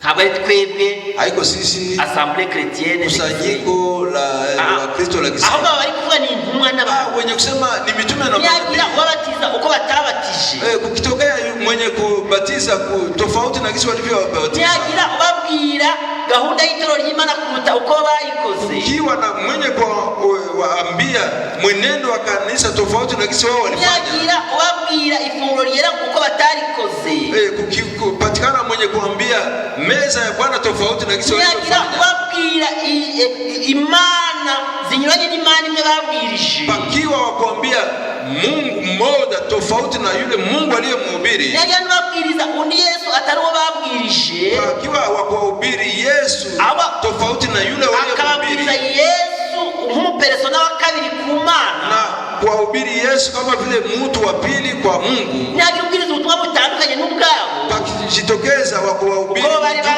Yesu Kristo kinyume na wao, bali bazi ko Yesu Kristo babwiriza, walijua ya kwa Yesu Kristo anayemhubiri ari Uwiteka, yeye ndiye wa milele. Umva igitsika bashizeho, sikia ile nanga walioweka, wowe nanjye tucyubahe, usudi wewe na mimi tuyeshi. Jambo nyuma ngo Yesu yishakira intama ze, yenye kusema Yesu anajitafutia kondoo zake, nawe wakira magambo y'Imana, na wewe upokee maneno ya Mungu. Abagalatia cya 1:8 ati ariko nihagira babwiriza ubutumwa butari ubwo twabwirije, pakitokea yule wa kuhubiri ujumbe ambayo hailingana na Yesu aliyohubiri, cyangwa ndetse malaika uvuye mu ijuru, iwe mimi wala malaika toka mbinguni, ari twe, iwe sisi twebwe intumwa, sisi mitume, na Paulo arimo, na Paulo nyagira n'umwigaruka hindura ku magambo twabwirije ku ruhande rw'Uwiteka, kuya umwe wa kuhubiri bijyanye na Yesu Kristo, yale tuliyahubiri kulingana na Yesu Kristo. Mungu yari malaika mkuu arahanuza vuye mu ijuru akaza, malaika kutoka akabwiriza imani ishatu, imani itatu mumani mwe, wa miungu watatu ndani ya Mungu moja. Oya, hapana, nyagira babwiriza ubutumwa butunyingo twabwirije, pakitokeza yule yaba twita malaika vuye mu ijuru avumwe, awe malaika toka mbinguni araniwe. Mbese none ni shimwe ry'abantu gushaka, ni sifa ya watu cyangwa ni iby'Imana, wala ni sifa ya Mungu, cyangwa se n'abantu gushaka kunezeza, wala ni watu cyangwa ni Imana cyangwa kunezeza, wala ni Mungu tunayemwita. Yaba nginezeza abantu, ingelikuwa simba n'Imana ya Kristo, mimi singelikuwa mtumwa wa Kristo. Imana yohereje abagaragu bayo, Mungu anapotuma watumishi wake kugira ngo bagarure itorero ku kwizera kumwe, alituma watumishi wake warudishe kanisa ndani ya imani moja. Yohereje n'umuhanuzi muri kino gihe cyacu, alituma na nabii kugira ngo tugarure itorero ku kwizera kumwe n'ukwintumwa, usudi wawe na imani moja na ya mitume, nkuko Yohana nkuko Abaefeso ibice 4 kama vile Waefeso sura 4 avuga ku murongo wa 4 ati anasema kwenye mstari wa 4 umubiri umwe kuna mwili mmoja umwuka umwe roho moja nkuko twahamagariwe nkuko mwahamagariwe vile mlivyoitiwa kimwe cyo guhamagarwa kwanyu matumaini yenu moja hariho umwami umwe n'Uwiteka kandi uwo mwami no Uwiteka Bwana mmoja ni wa milele umwami ni Yesu Kristo Bwana mmoja ni Yesu umwami ni umucunguzi wa Israeli Bwana mmoja ni no kwizera kumwe na imani moja. Ese kwizera kw'ikigihe ni kumwe? Je, imani ya siku za leo ni moja? Aho Yesu yabaje ati, ni hapo Yesu aliuliza, Yesu mwana w'umuntu naza, je mwanadamu atakaporudi, mwana wa Adamu, mwana wa Adamu naza atakapokuja, azasanga kwizera kukiri mwisi, atakutana imani hapa duniani. Aho ni muri Luka ibice 18, hapo ni Luka 18, muri Luka ibice 10, ni Luka ibice 18 umurongo waho mstari monda hareba niko napatizama ni umurongo wa 8 mstari wa 8 ndababwira yuko naambia ya kuwa izazirengera vuba intore zayo wateule wake watawajia msaada mwana w'umuntu naza mwango Yesu Kristo nagaruka n'ubungu. Lakini leo mwanadamu atakaporudi, ni Yesu yababazaga intumwa ze, aliuliza mitume wake, mbese azasanga kwizera kukiri mwisi? Je, atakutana imani ngaliki duniani? Ikibazo Yesu yabazaga intumwa ze, swali ambayo Yesu aliuliza mitume cy'umwana w'umuntu agiye kugaruka ari Yesu Kristo, leo ambazo ni za mwanadamu ambaye ni Yesu Kristo anakaribia kurudi. Ese azasanga kwa kwizera kukiri mwisi? Je, atakutana imani ngaliki duniani? Azasanga kwa kwizera yasize, atakutana imani aliyoiacha, kwa kwizera yasize intumwa ze, aliyoacha mitume wake, azasanga ariko kwizewe muri kino gihe, atakutana imani ya leo wala imani megeuka urusengero rwizera ibyarwo, imani kanisa inaamini vyake, urunago rukizera ibyarwo, wanaamini vyake, wale wanaamini ariko ikimani shaka muri kino gihe cyacu, kile ambacho Mungu anahitaji siku za leo ni hiki, nuko kwizera kuba kumwe, ni kwa imani iwe moja. Umwe niyizera anyuza amasengesho ye mu bapfuye, moja asiamini kupitia maombi yake ndani ya waliokufa, umavuga to yebyo sinabyemera, ingine sisi hatuwezi kufa, yebyo sinabyizera, mimi siwezi viamini, kandi undi arabyizera, japo muna na viamini, kwa kwizera ntabwo ari kumwe. Hiyo imani sio moja. Undi kwizera kwa avuga ati nuko wakebwa, ingine imani yake nasema yafaa utairiwe, undati kukebwa no kudakebwa si ngombwa, ingine kutairiwa wala kutoiriwa sio moja. Yesu Kristo ya muhimu ni kuamini Bwana wangu Yesu. Kino gihe cyacu rero gisabwa zetu za leo intore z'Imana, kwenye wateule ari nayo cyatumye Imana yohereza umuhanuzi tugiye gusoma, ndicho kiliacha Mungu anatuma manabii wake, kugira ngo muri kino gihe cyacu kusudi wakati wetu tutegereje kugerwa k'umwami, tunangojea Bwana haboneka itorero rimwe, patikane kanisa moja. Ni rihe? Ni gani? Ni ry'Imana yitoranyiriza, lenye Mungu mwenyewe anachagulia muri kino gihe cyacu, ndani ya nyakati. Igomba kuba ryizeye ko hariho umwami umwe, afali amini ya kuwa kuna Bwana no kwizera kumwe, na imani moja, ubatizo umwe, ubatizo mmoja, hariho imani imwe, ari data mmoja ambaye baba wetu udusumba twese, ambaye yuko juu yetu, uri hagati yacu twese, mwenye kuwa katikati yetu turimo twese, mwenye kuwa ndani yetu sote, ariko umuntu wese, lakini kila mmoja muri twe yahawe ubuntu nk'uko urugero rw'impano ye rwa Kristo ruji, alipewa roho ya kiwango ya kumtambua iyo nk'uko urugero rwa Kristo ruri, kutambua iyo mani imwe rero ya Kristo iko, iyo mani imwe yambaye umubiri, huyo Mungu mmoja aliyefanya mwili, nuko kumurongo wa 9 bati ariko iryo jambo ngo yarazamutse mu ijuru risobanura rite? Neno huyo alipanda juu, maana yake nini? Niligaragaza yuko yabanje kumanuka ikuzimu, halimaanisha kwa alianza kushuka kwanza kushuka. Atari Yesu Kristo. Huyo ni nani kama haiko Yesu Kristo? Wazamutse niwe, wamanutse niwe wazamutse, aliyeshuka ndiye aliyepanda, ajya hejuru y'amajuru yose, akakwenda juu ya maanga zote, kugira ngo asoze byose, ili atimize vyote, nuko aha bamwe akapatia wamoja. Haleluya, amen. Amaze kuzamuka umwami Yesu, akishapanda Bwana Yesu, ageze hejuru y'amajuru yose, akifika juu ya maanga zote, bamwe akapatia wamoja. Ntabwo yabajyanye mashuri ya teolojia, akuwabeba ndani ya masomo ya teolojia, ntabwo yabajyanye mashuri ya Biblia, akuwabeba ahubwo yaratanze agati impano ze, alipana karama zake, aziha abantu, akazipa watu ashatse, kisa anavyotaka. wakwiga uwe usome, utakwiga wala usisome, Imana niwe yagutoranyije umurimo wayo irawuguha. Mungu anapokuchagua kwenye kazi yake anakupatia nayo, kandi uwo murimo Imana yaguhaye ukayikora neza, kazi ambayo unapewa na Mungu unaitumika mzuri, ukorana nayo, sababu unatumika nayo, kandi kubahiriza amagambo y'Imana nkuko yanditse muri Bibiliya, na unaheshimu maneno ya Mungu inavyoandikwa ndani ya Biblia. aha bamwe kuba intumwa ze, akapatia wamoja kwa mitume, n'abandi kuba abahanuzi, wengine kwa manabii, n'abandi kuba ababwiriza butumwa bwiza, n'abandi kuba bungeri n'abashumba, wengine kwa wachungaji. Itorero ry'Imana riyoborwa nabo. Kanisa la Mungu linaongozwa na hao. Itorero ry'Imana ku isi yose, kanisa la Mungu duniani kote riyoborwa n'izi mpano z'Imana yatanze, linaongozwa na karama ambazo Mungu alizipana. Kuko izi mpano, sababu karama hizi ntabwo ziba fidele ku bantu, haziaminiwe na watu, ntabwo zigendera ku mahame y'abantu, hazitembelee kwenye kanuni za watu, zifatwa n'amahame ya kiliziya cyangwa y'urusengero, hazinaswi na kanuni za kanisa, Imana yavuze, hazo zinatembelea kwa kile ambacho Mungu alikisema. Sababu karama hizi tangu zamani zemera no gucibwa imitwe, zinakubali hata kukatiwa vichwa, ariko bazihora ukuri kw'ijambo, lakini kutokana na kuamini neno la Yesu Kristo bakazihora ukuri kw'ijambo ry'Imana, wanawatesa kutokana na kweli ya neno la Mungu. Ndagira ngo noneho dusome ubuhamya. Sasa tutasoma ushuhuda. Basomere n'ubuhamya. Niwasomee ushuhuda uko Imana iri gutegura itorero ryayo mu gihe cyacu, ya kuwa Mungu anatayarisha kanisa lake siku za leo, uko Imana yatumye akitumia yule ambaye Mungu alimtuma mwenyewe, uko byanditswe nababwiye muri Malaki, kandi kama ilivyoandikwa ndani ya Malaki 4. Saho gusa ko ntabwo itorero ry'Imana ryahagarira ku murongo, si hapo tu, kwa maana kanisa la Mungu alisimamia kwenye shairi moja. Hapana. Ubuhamya bw'abantu babiri cyangwa batatu ijambo ry'Imana rihamye kwa shuhuda ya wawili wala watatu ndiyo ambayo Biblia inakubali kama kweli, kandi bihamye nk'ukuri dukoresheje na Matayo 17 murongo wa 11, Matayo 17 mstari wa 11. Arabasubiza ati nukuri Eliya akwiriye kubanza kuza, eti kweli Eliya yafaanje kuza, akagarura byose akabitunganya, akurudisha mambo yote na kuyatengeneza. Bamwe bibwira ko ari Yohana Mbatiza waje, wamoja waliwaza ni Yohana Mbatizaji, ariko Yesu abereka ko atari Yohana Mbatiza.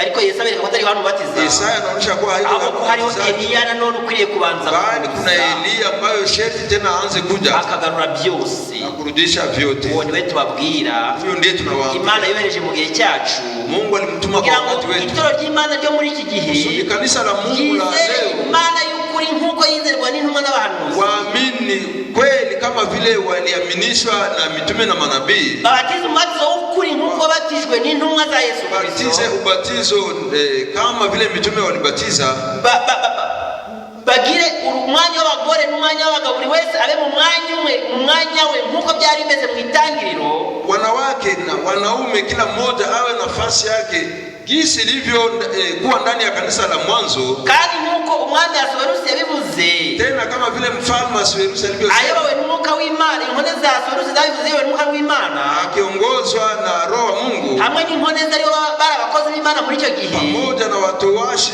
baravuze bati watowashi wa wakati huo, sababu walikuwa hao ndio watumishi wa Mungu. Kitabu cha Esteri bati, ndani ya kitabu cha Esteri, byumvikane ku isi yose yuko isikilikane duniani ya kuwa ari ijambo ry'Imana, neno la Mungu, umugabo wese ategeke urugo rwe, kila mwanaume atawale unyumba wake, kandi buri mugore wese na kila mwanamke yumvire umugabo we, aheshimu mke wake. Iryo ryo jambo ry'Imana kugeza n'uyu munsi, hilo neno la Mungu ndilo neno la Mungu hata leo. Kama somera no buhamya, ngoja niwasomee, ariho dusa n'abacumbikira, na hapo ndipo tutakomeshea, turimo ku buyobozi bw'itorero iyoborwa rite, sababu tuko ndani ya iyoborwa n'ijambo ry'Imana, kanisa linaongozwa na jambo ry'Imana rizanwa n'abatumwe n'Imana, neno la Mungu linabebwa na yule aliyetumwa na Mungu, ntabwo rizanwa n'abatumwe n'abantu, alibebwe na wale waliotumwa na watu, ntabwo rizanwa n'amashuri umuntu yize, alibebwe na kutokana na masomo ya amashuri umuntu yize ayoboza abantu, ayo mashuri yize, masomo aliyosoma mwanadamu anaiongoza na watu. Tunajia muri teolojia ari Protestant akavayo ari Protestant, ndio maana mtu anaingia ndani ya teolojia na akiwa mporoso, anatoka ndani akiwa yajayo ari Muislamu akanavayo ari Muislamu, akiingia ndani akiwa Muislamu atatoka yuko Muislamu, yajayo ari kubahiriza Sabato akanavayo ari kubahiriza Sabato, akiingia ndani akiwa Msabato muri teolojia atatoka akiwa Msabato, ngo bitume waundi wagiye ari umuteolojia ari Umudivantiste, yule mwenye kuingia ndani ya teolojia haimfanye waze yabaye Umukatolika, kurudi akiwa Mkatolika. Hapana, ariko yabaye watumwe n'Imana, ingelikuwa aliyetumwa na Mungu, byagatumye bose babumwe, angeliwafanya kama ni Mungu mwenyewe angewafanya wawe moja. Wagira umwe. Sababu Yesu alisema Baba uwafanye kuwa moja. Uko nanjye nawe turi umwe. Sababu mimi na wewe. Icyatugira umwe rose amashuri ya Bibiliya na teolojia na filosofia. Kila ambacho kinaweza kutufanya moja sio rimwe ni ijambo ry'Imana rimwe. Teolojia na filosofia bali kigira itoro rimwe ni ijambo ry'Imana rimwe. Kanisa kuwa mmoja nukwize ni ijambo ry'Imana rimwe. Ni neno la Mungu moja. Yanditswe muri Bibiliya. Yenye kuandikwa ndani ya Biblia. Nukwizera kumwe. Ni kuamini imani moja. Ubatizo umwe. Ni ubatizo moja. Ni kiringiro kimwe. Ni matumaini mamoja. Ni umuhanuzi Imana. Ni nabii ambaye Mungu aliyemtuma. Amen. Amen. Nagira ngo dusome ubuhamya. Nahitaji tusome ushuhuda hii. Sinzi mwene data iminota isigaranye. Sijui ndugu dakika ambazo nabaki nazo. Niba nabona iminota 10 ngasoma ubuhamya. Kama tapata dakika 10 nisome ushuhuda kugira ngo noneho tuzave ku itorero iri ni itorero ndikwabwira ry'isi yose. Sasa nawaambia kanisa la ulimwengu mzima. Tuzareba itorero ry'akarere riyoborwa rite. Sasa siku ijayo tutaangalia kanisa la mahali liongozwa je. Buryo Imana yabitegetse. Kutokana na vile ambavyo Mungu biraturutse ku buryo buriho muri iki gihe tubusanye na hali ya leo nzira y'Imana. Bali kitokana na njia ya Mungu. Ibyo basomera ndabikura mu buhamya bw'umugaragu w'Imana. Biyenye na wasomeni nitakutoa ndani ya ushuhuda wa umugaragu w'Imana watumwe n'Imana muri kino gihe cyacu. Aliyeshwa na Mungu ndani ya nyakati. Imana ikoresha ambaye Mungu anamtumia. Imana yatumye mu gihe cyacu uko nababwiye ni Eliya. Sababu Mungu alituma Eliya ndani ya nyakati zetu. Huyo Eliya umugaragu w'Imana Ewald Frank mtumishi wa Mungu ndugu Ewald Frank nawe aramuhamya. Yeye anamshuhudia kandi we ari umugabo ari témoin oculaire. Yeye akiwa mshuhuda ari umugabo uhamya ibyo yiboneye. Mshuhuda mwenye kushuhudia. Reka dusome ubuhamya bwe ducumbikira aho ngaho. Tutasoma ushuhuda wake tutasimamia. Tuzakomereza aho ngaho. Siku ijayo tutaendelea. Noneho tuve kuri itorero ry'isi yose. Sasa tutoke kwenye riyoborwa nk'uko Imana ishaka. Kanisa la dunia mzima. Yo twagereranya na Israeli yose. Ambayo tunaweza linganisha na Israeli. Ku itorero ry'akarere none. Na sasa tuingie kuko igihe cyadushyiranye. Sababu wakati imepita. Ubuhamya tuzabucumbura ubutaha. Ushuhuda tutaanzia kwa siku ijayo. Reka some gato. Utasoma kidogo muri minota 5. Some gato noneho ubutaha tuzacumburira dakika kidogo zinazobaki. Itorero ry'Imana riyoborwa nk'uko ibyanditswe. Tukiangalia gisi gani kanisa la Mungu linavyoongozwa. Ku rupapuro rwa 2. Karatasi ya 2. Yabwirije muri Gicurasi Mars. Alihubiri mwezi wa 3 1974 mwaka 1974. On demande souvent de quelle manière l'œuvre de Dieu a commencé. Babaza kenshi uburyo ki umurimo w'Imana watangiye. Batubaza tous ceux qui depuis les années lisent les brochures et sont familiers avec cette œuvre missionnaire. Abantu bose basoma za brochure kandi bafitanye ubumwe n'uyu murimo w'ivugabutumwa. Le mystère particulier de Frère Branham. Ubwiru bwihariye bwa Mwene Data Branham. Ministère ubukozi particulier de Frère Branham. Bwa Mwene Data Branham. Par le moyen duquel Dieu a fait de grandes choses dans notre temps. Imana inyuriye muri ubwo bukozi. Imana yakoze ibitangaza bikomeye mu gihe cyacu. Comme chaque église a un fondateur. Nk'uko buri torero rifite uwaritangije. Rishinze. Plusieurs s'imaginent que notre frère le nôtre est Frère Branham. Abantu benshi bategereza ko natwe ariko bimeze. Washinze itorero ryashinzwe na Mwene Data Branham. C'est pourquoi nous voulons déclarer clairement que ce n'est pas lui. Yuko atari we. Hari washinze itorero ry'Imana. Haiko yeye alianzisha kanisa la Mungu. Mais le Seigneur lui-même a établi son église. Ariko mwami ubwo yashyizeho itorero rye. Tout véritable serviteur de Dieu buri mukozi w'Imana nyakuri ne peut et ne voudra jamais poser d'autres fondements ntashobora gushyiraho urundi rufatiro que celui qui a été déjà posé. Uretse rwa rundi rwamaze gushyirwa. Selon 1 Corinthiens 3:11. Nk'uko rwa mbere rw'Abakorinto ibice 3 umurongo wa 11. Et ce fondement c'est Jésus-Christ. Kandi urwo rufatiro ni Yesu Kristo. Celui qui continue à bâtir, c'est sur lui. Uwo niwe ukomeza kubaka. C'est sur lui. Ni kuri we qu'il continue à bâtir l'église. Hakomeza kubakirwaho itorero. Ni abakozi bose bakomeza kubakira itorero. Notre Seigneur et Sauveur fonda lui-même son église. umwami wacu n'umukiza wacu wenyine yatangije itorero rye, Et les portes de l'enfer ne prévaudront point sur elle. kandi n'imiryango y'ikuzimu ntishobora L'occupation des messagers de Dieu icyo abatwaye ubutumwa bw'Imana bitaho a toujours été de ramener les hommes à la parole originelle de Dieu, igihe cyose byabaye kugarura ubwoko bw'Imana à l'enseignement des apôtres et des prophètes. ku nyigisho z'intumwa n'abantu. Ils n'ont jamais fondé leur propre église ou dénomination. ntabwo bigeze bahimba itorero ryabo cyangwa idini. Amen. Amen. Les apôtres n'étaient pas des académiciens. intumwa ntabwo bari abantu Bize amashuri y'ubwenge menshi ya université ou des théologiens. cyangwa abanyateolojiya, Mais ils exerçaient un métier jusqu'au jour où le Seigneur Jésus les appela. Bari bafite imirimo yabo isanzwe kugeza igihe umwami Yesu yabahamagariye. De sa profession, Paul était faiseur de tentes. umurimo wa Pawulo mbere yari umuntu wabohaga amahema. Les enseignements de Gamaliel ne firent de lui qu'un fanatique religieux. inyigisho za Gamaliyeli zamuhinduye gusa umuntu wakundaga cyane idini. Umuntu wakundaga ibintu by'idini, wakundaga iby'idini cyane. Un fanatique religieux qui persécutait les croyants. yari umukunzi gusa w'idini ariko warenganyaga abizera. Et cela n'a pas beaucoup changé de nos jours. ibyo ntabwo byahindutse cyane mu minsi yacu. Naho niko bimeze. Les prophètes étaient des laboureurs ou des bergers. Les prophètes étaient des laboureurs ou des bergers. abahanuzi bari abahinzi cyangwa abashumba. Jusqu'au jour où l'appel de Dieu les atteignit.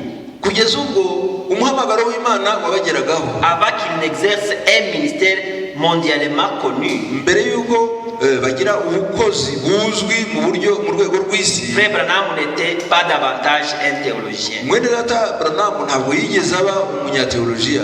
Amen. Amen. Il échappa à l'instant où il reçut l'appel divin.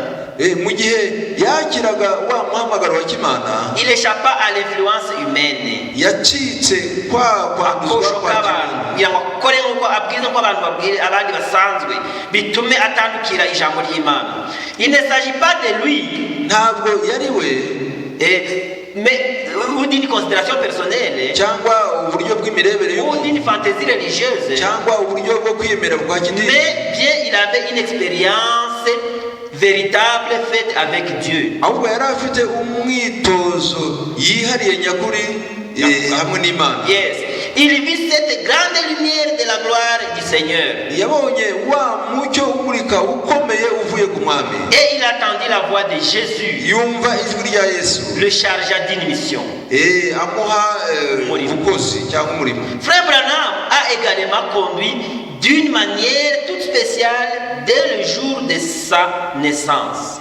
mwene data Branham a été conduit d'une manière spéciale yayobowe mu buryo budasanzwe dès le jour de sa naissance. kuva mu ivuko rye.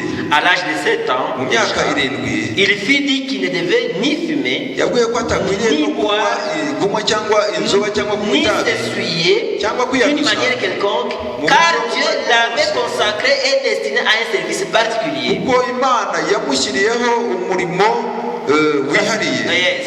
Sa tâche était de nous ramener à la parole de Dieu. umurimo we wari uwo kutugarura ku ijambo ry'Imana. Car au cours des siècles, kuko mu gihe cy'ibinyejana les doctrines bibliques avaient été changées et remplacées par l'addition des dogmes humains. inyigisho za Bibiliya zakuweho zihindurwamo zisimburwa n'amahame ya kidini y'abantu yashyizwe n'abantu. Le Seigneur employait la prédication puissante et biblique. umwami yakoresheje inyigisho ikomeye kandi ya kibibiliya de ce simple homme de Dieu y'uwo muntu uciye bugufi w'Imana pour nous montrer quel était le chemin biblique pour son église. kugira ngo itwereke inzira yayo ya kibibiliya mu itorero ryayo. Beaucoup d'entre nous ont pu expérimenter de quelle manière la parole proclamée, en accord avec la prédication de Dieu, était confirmée par des signes et des miracles. Loin de nous la pensée de glorifier un homme.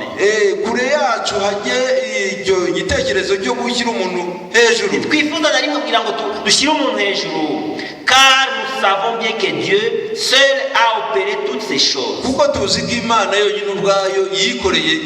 Mais la proclamation de la parole de Dieu par Frère Branham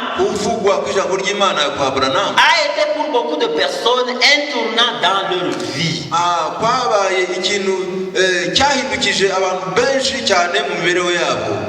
Amen. Amen. Amen. Amen. En 1955, beaucoup de personnes en Europe ont eu le privilège d'entendre Frère Branham. Bien que nous ne connaissions encore rien du ministère particulier qu'il avait reçu du Seigneur, nous montrons tout Asie du ministère particulier qu'il avait reçu du Seigneur. Déjà en ce temps-là, j'ai reconnu que ce frère avait un ministère extraordinaire. En 1960, je n'ai pu faire autrement que de mélanger entièrement à côté de Dieu, du côté de Dieu. De croire la parole révélée dans notre temps. Et de la faire connaître sans compromis à d'autres.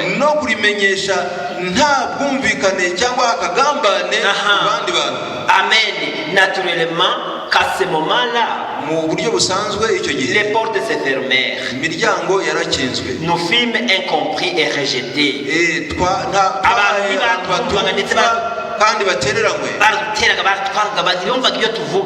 Parce que partout, on nous éprouvait selon la mesure propre à chacun. On nous éprouvait ou selon celle d'une dénomination.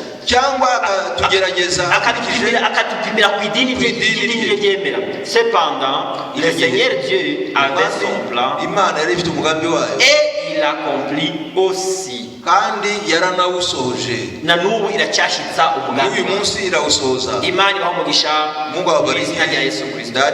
Umugambi w'Imana w'itoro ry'Imana ryizera amagambo y'Imana gusa rikava mu mihango itari mu ijambo ry'Imana. Umwami abaho umugisha mu izina rya Yesu Kristo. Imana nibishaka ikabidutije kurama, tuzacumburira ahangaha. Tutaanzia hapa. Tutaendeleshea hapo. Tutaendeleshea hapo. Mugire ibihe byiza. Muwe na nyakati. Amahoro y'Imana abane namwe kuri uyu munsi. Amani ya Mungu iwe pamoja nanyi. Nubwo tugiye gutangira. Na juma ambayo tunaanza. Ariko mu buzima bwa buri wese. Ndani ya maisha ya kila mmoja. Agaragara nk'itoro ry'Imana. Aonekane kama vile kanisa la Mungu. Yiteguye gusanganira umwami wacu Yesu. Lenye kujitayarisha kumlaki Bwana wetu. Ko ari bugufi kuza gusikira umugeni yakoye. Karibu kuja kumchukua bibi harusi aliye mlipa. Amen. Aliyetoa mali. Tusenge. Data wa twese uri mu ijuru.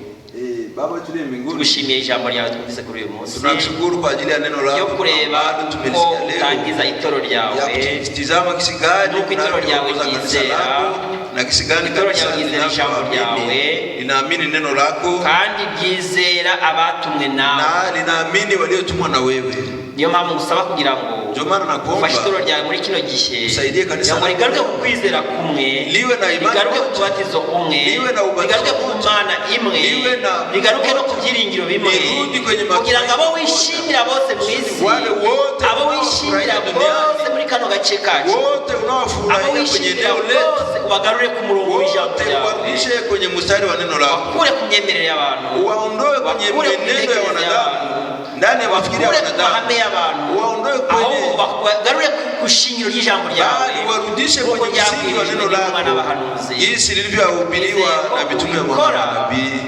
twizeye ko ubikora, tunaamini ya kuwa utafanya hivyo, tukwambaje maana tunaviomba tukisi ndani ya jina la Bwana wetu Yesu Kristo. Amahoro y'Imana abane namwe. Amani ya Bwana iwe na nyinyi. Twizeye ko ku cyumweru gitaha tunaamini ya kuwa siku Ijumaa ijayo hamwe mu rusengero rumwe tutakusanyikia pamoja ndani ya kanisa moja. Ariko nongere mbibutse ko abambere tuzaterana saa moja za mugitondo, wa kwanza bisanzwe anza saa moja kama vilivyokuwa kawaida, abakabiri bazaza saa 4, wa pili watakuja saa 4, abagatatu ni saa 8, watatu ni saa 8, nkuko twari dusanzwe tubikora mbere, kama vile tulikuwa tukifanya hapo mwanzo, kwemererwa 50%, na hatujakubaliwa 50%. Imani umugisha abo twakoranye bose. Mungu abariki wote tuliotumika na wao. Mweta Paulo wakoze gusobanura, Paulo aliyetumika kazi ya kutafsiri, Pascal wakoze kwikorana buhanga, Pascal aliyetumika kwenye vyuma, aina utugezaho ibibwirizo ku murongo wa YouTube, na ndiye mwenye kutufikisha kwa mahubiri huko kwenye mstari wa YouTube. Tunamwombea baraka katika jina la Yesu Kristo. Wakozi bose bakorera mu itorero ryayo, Mungu abariki watumishi wote wenye kutumika ndani ya kanisa, abera bose. Mungu abariki watumishi wote watakatifu wote, umushumba w'itorero, abariki mchungaji wa kanisa, n'imirimo yose Imana ikoresha kugira ngo kazi zote Imana ambazo anazibabwiriza bashe kugira ku bantu bose, kusudi neno liweze kufika kwa watu wote. Imana ikoresha, Imana bamugisha mu Yesu. Wote ambao Mungu anawatumia, Mungu awabariki ndani ya jina la Yesu Kristo. Amani ya Bwana iwe nanyi katika jina la Yesu Kristo. Amen. Amen.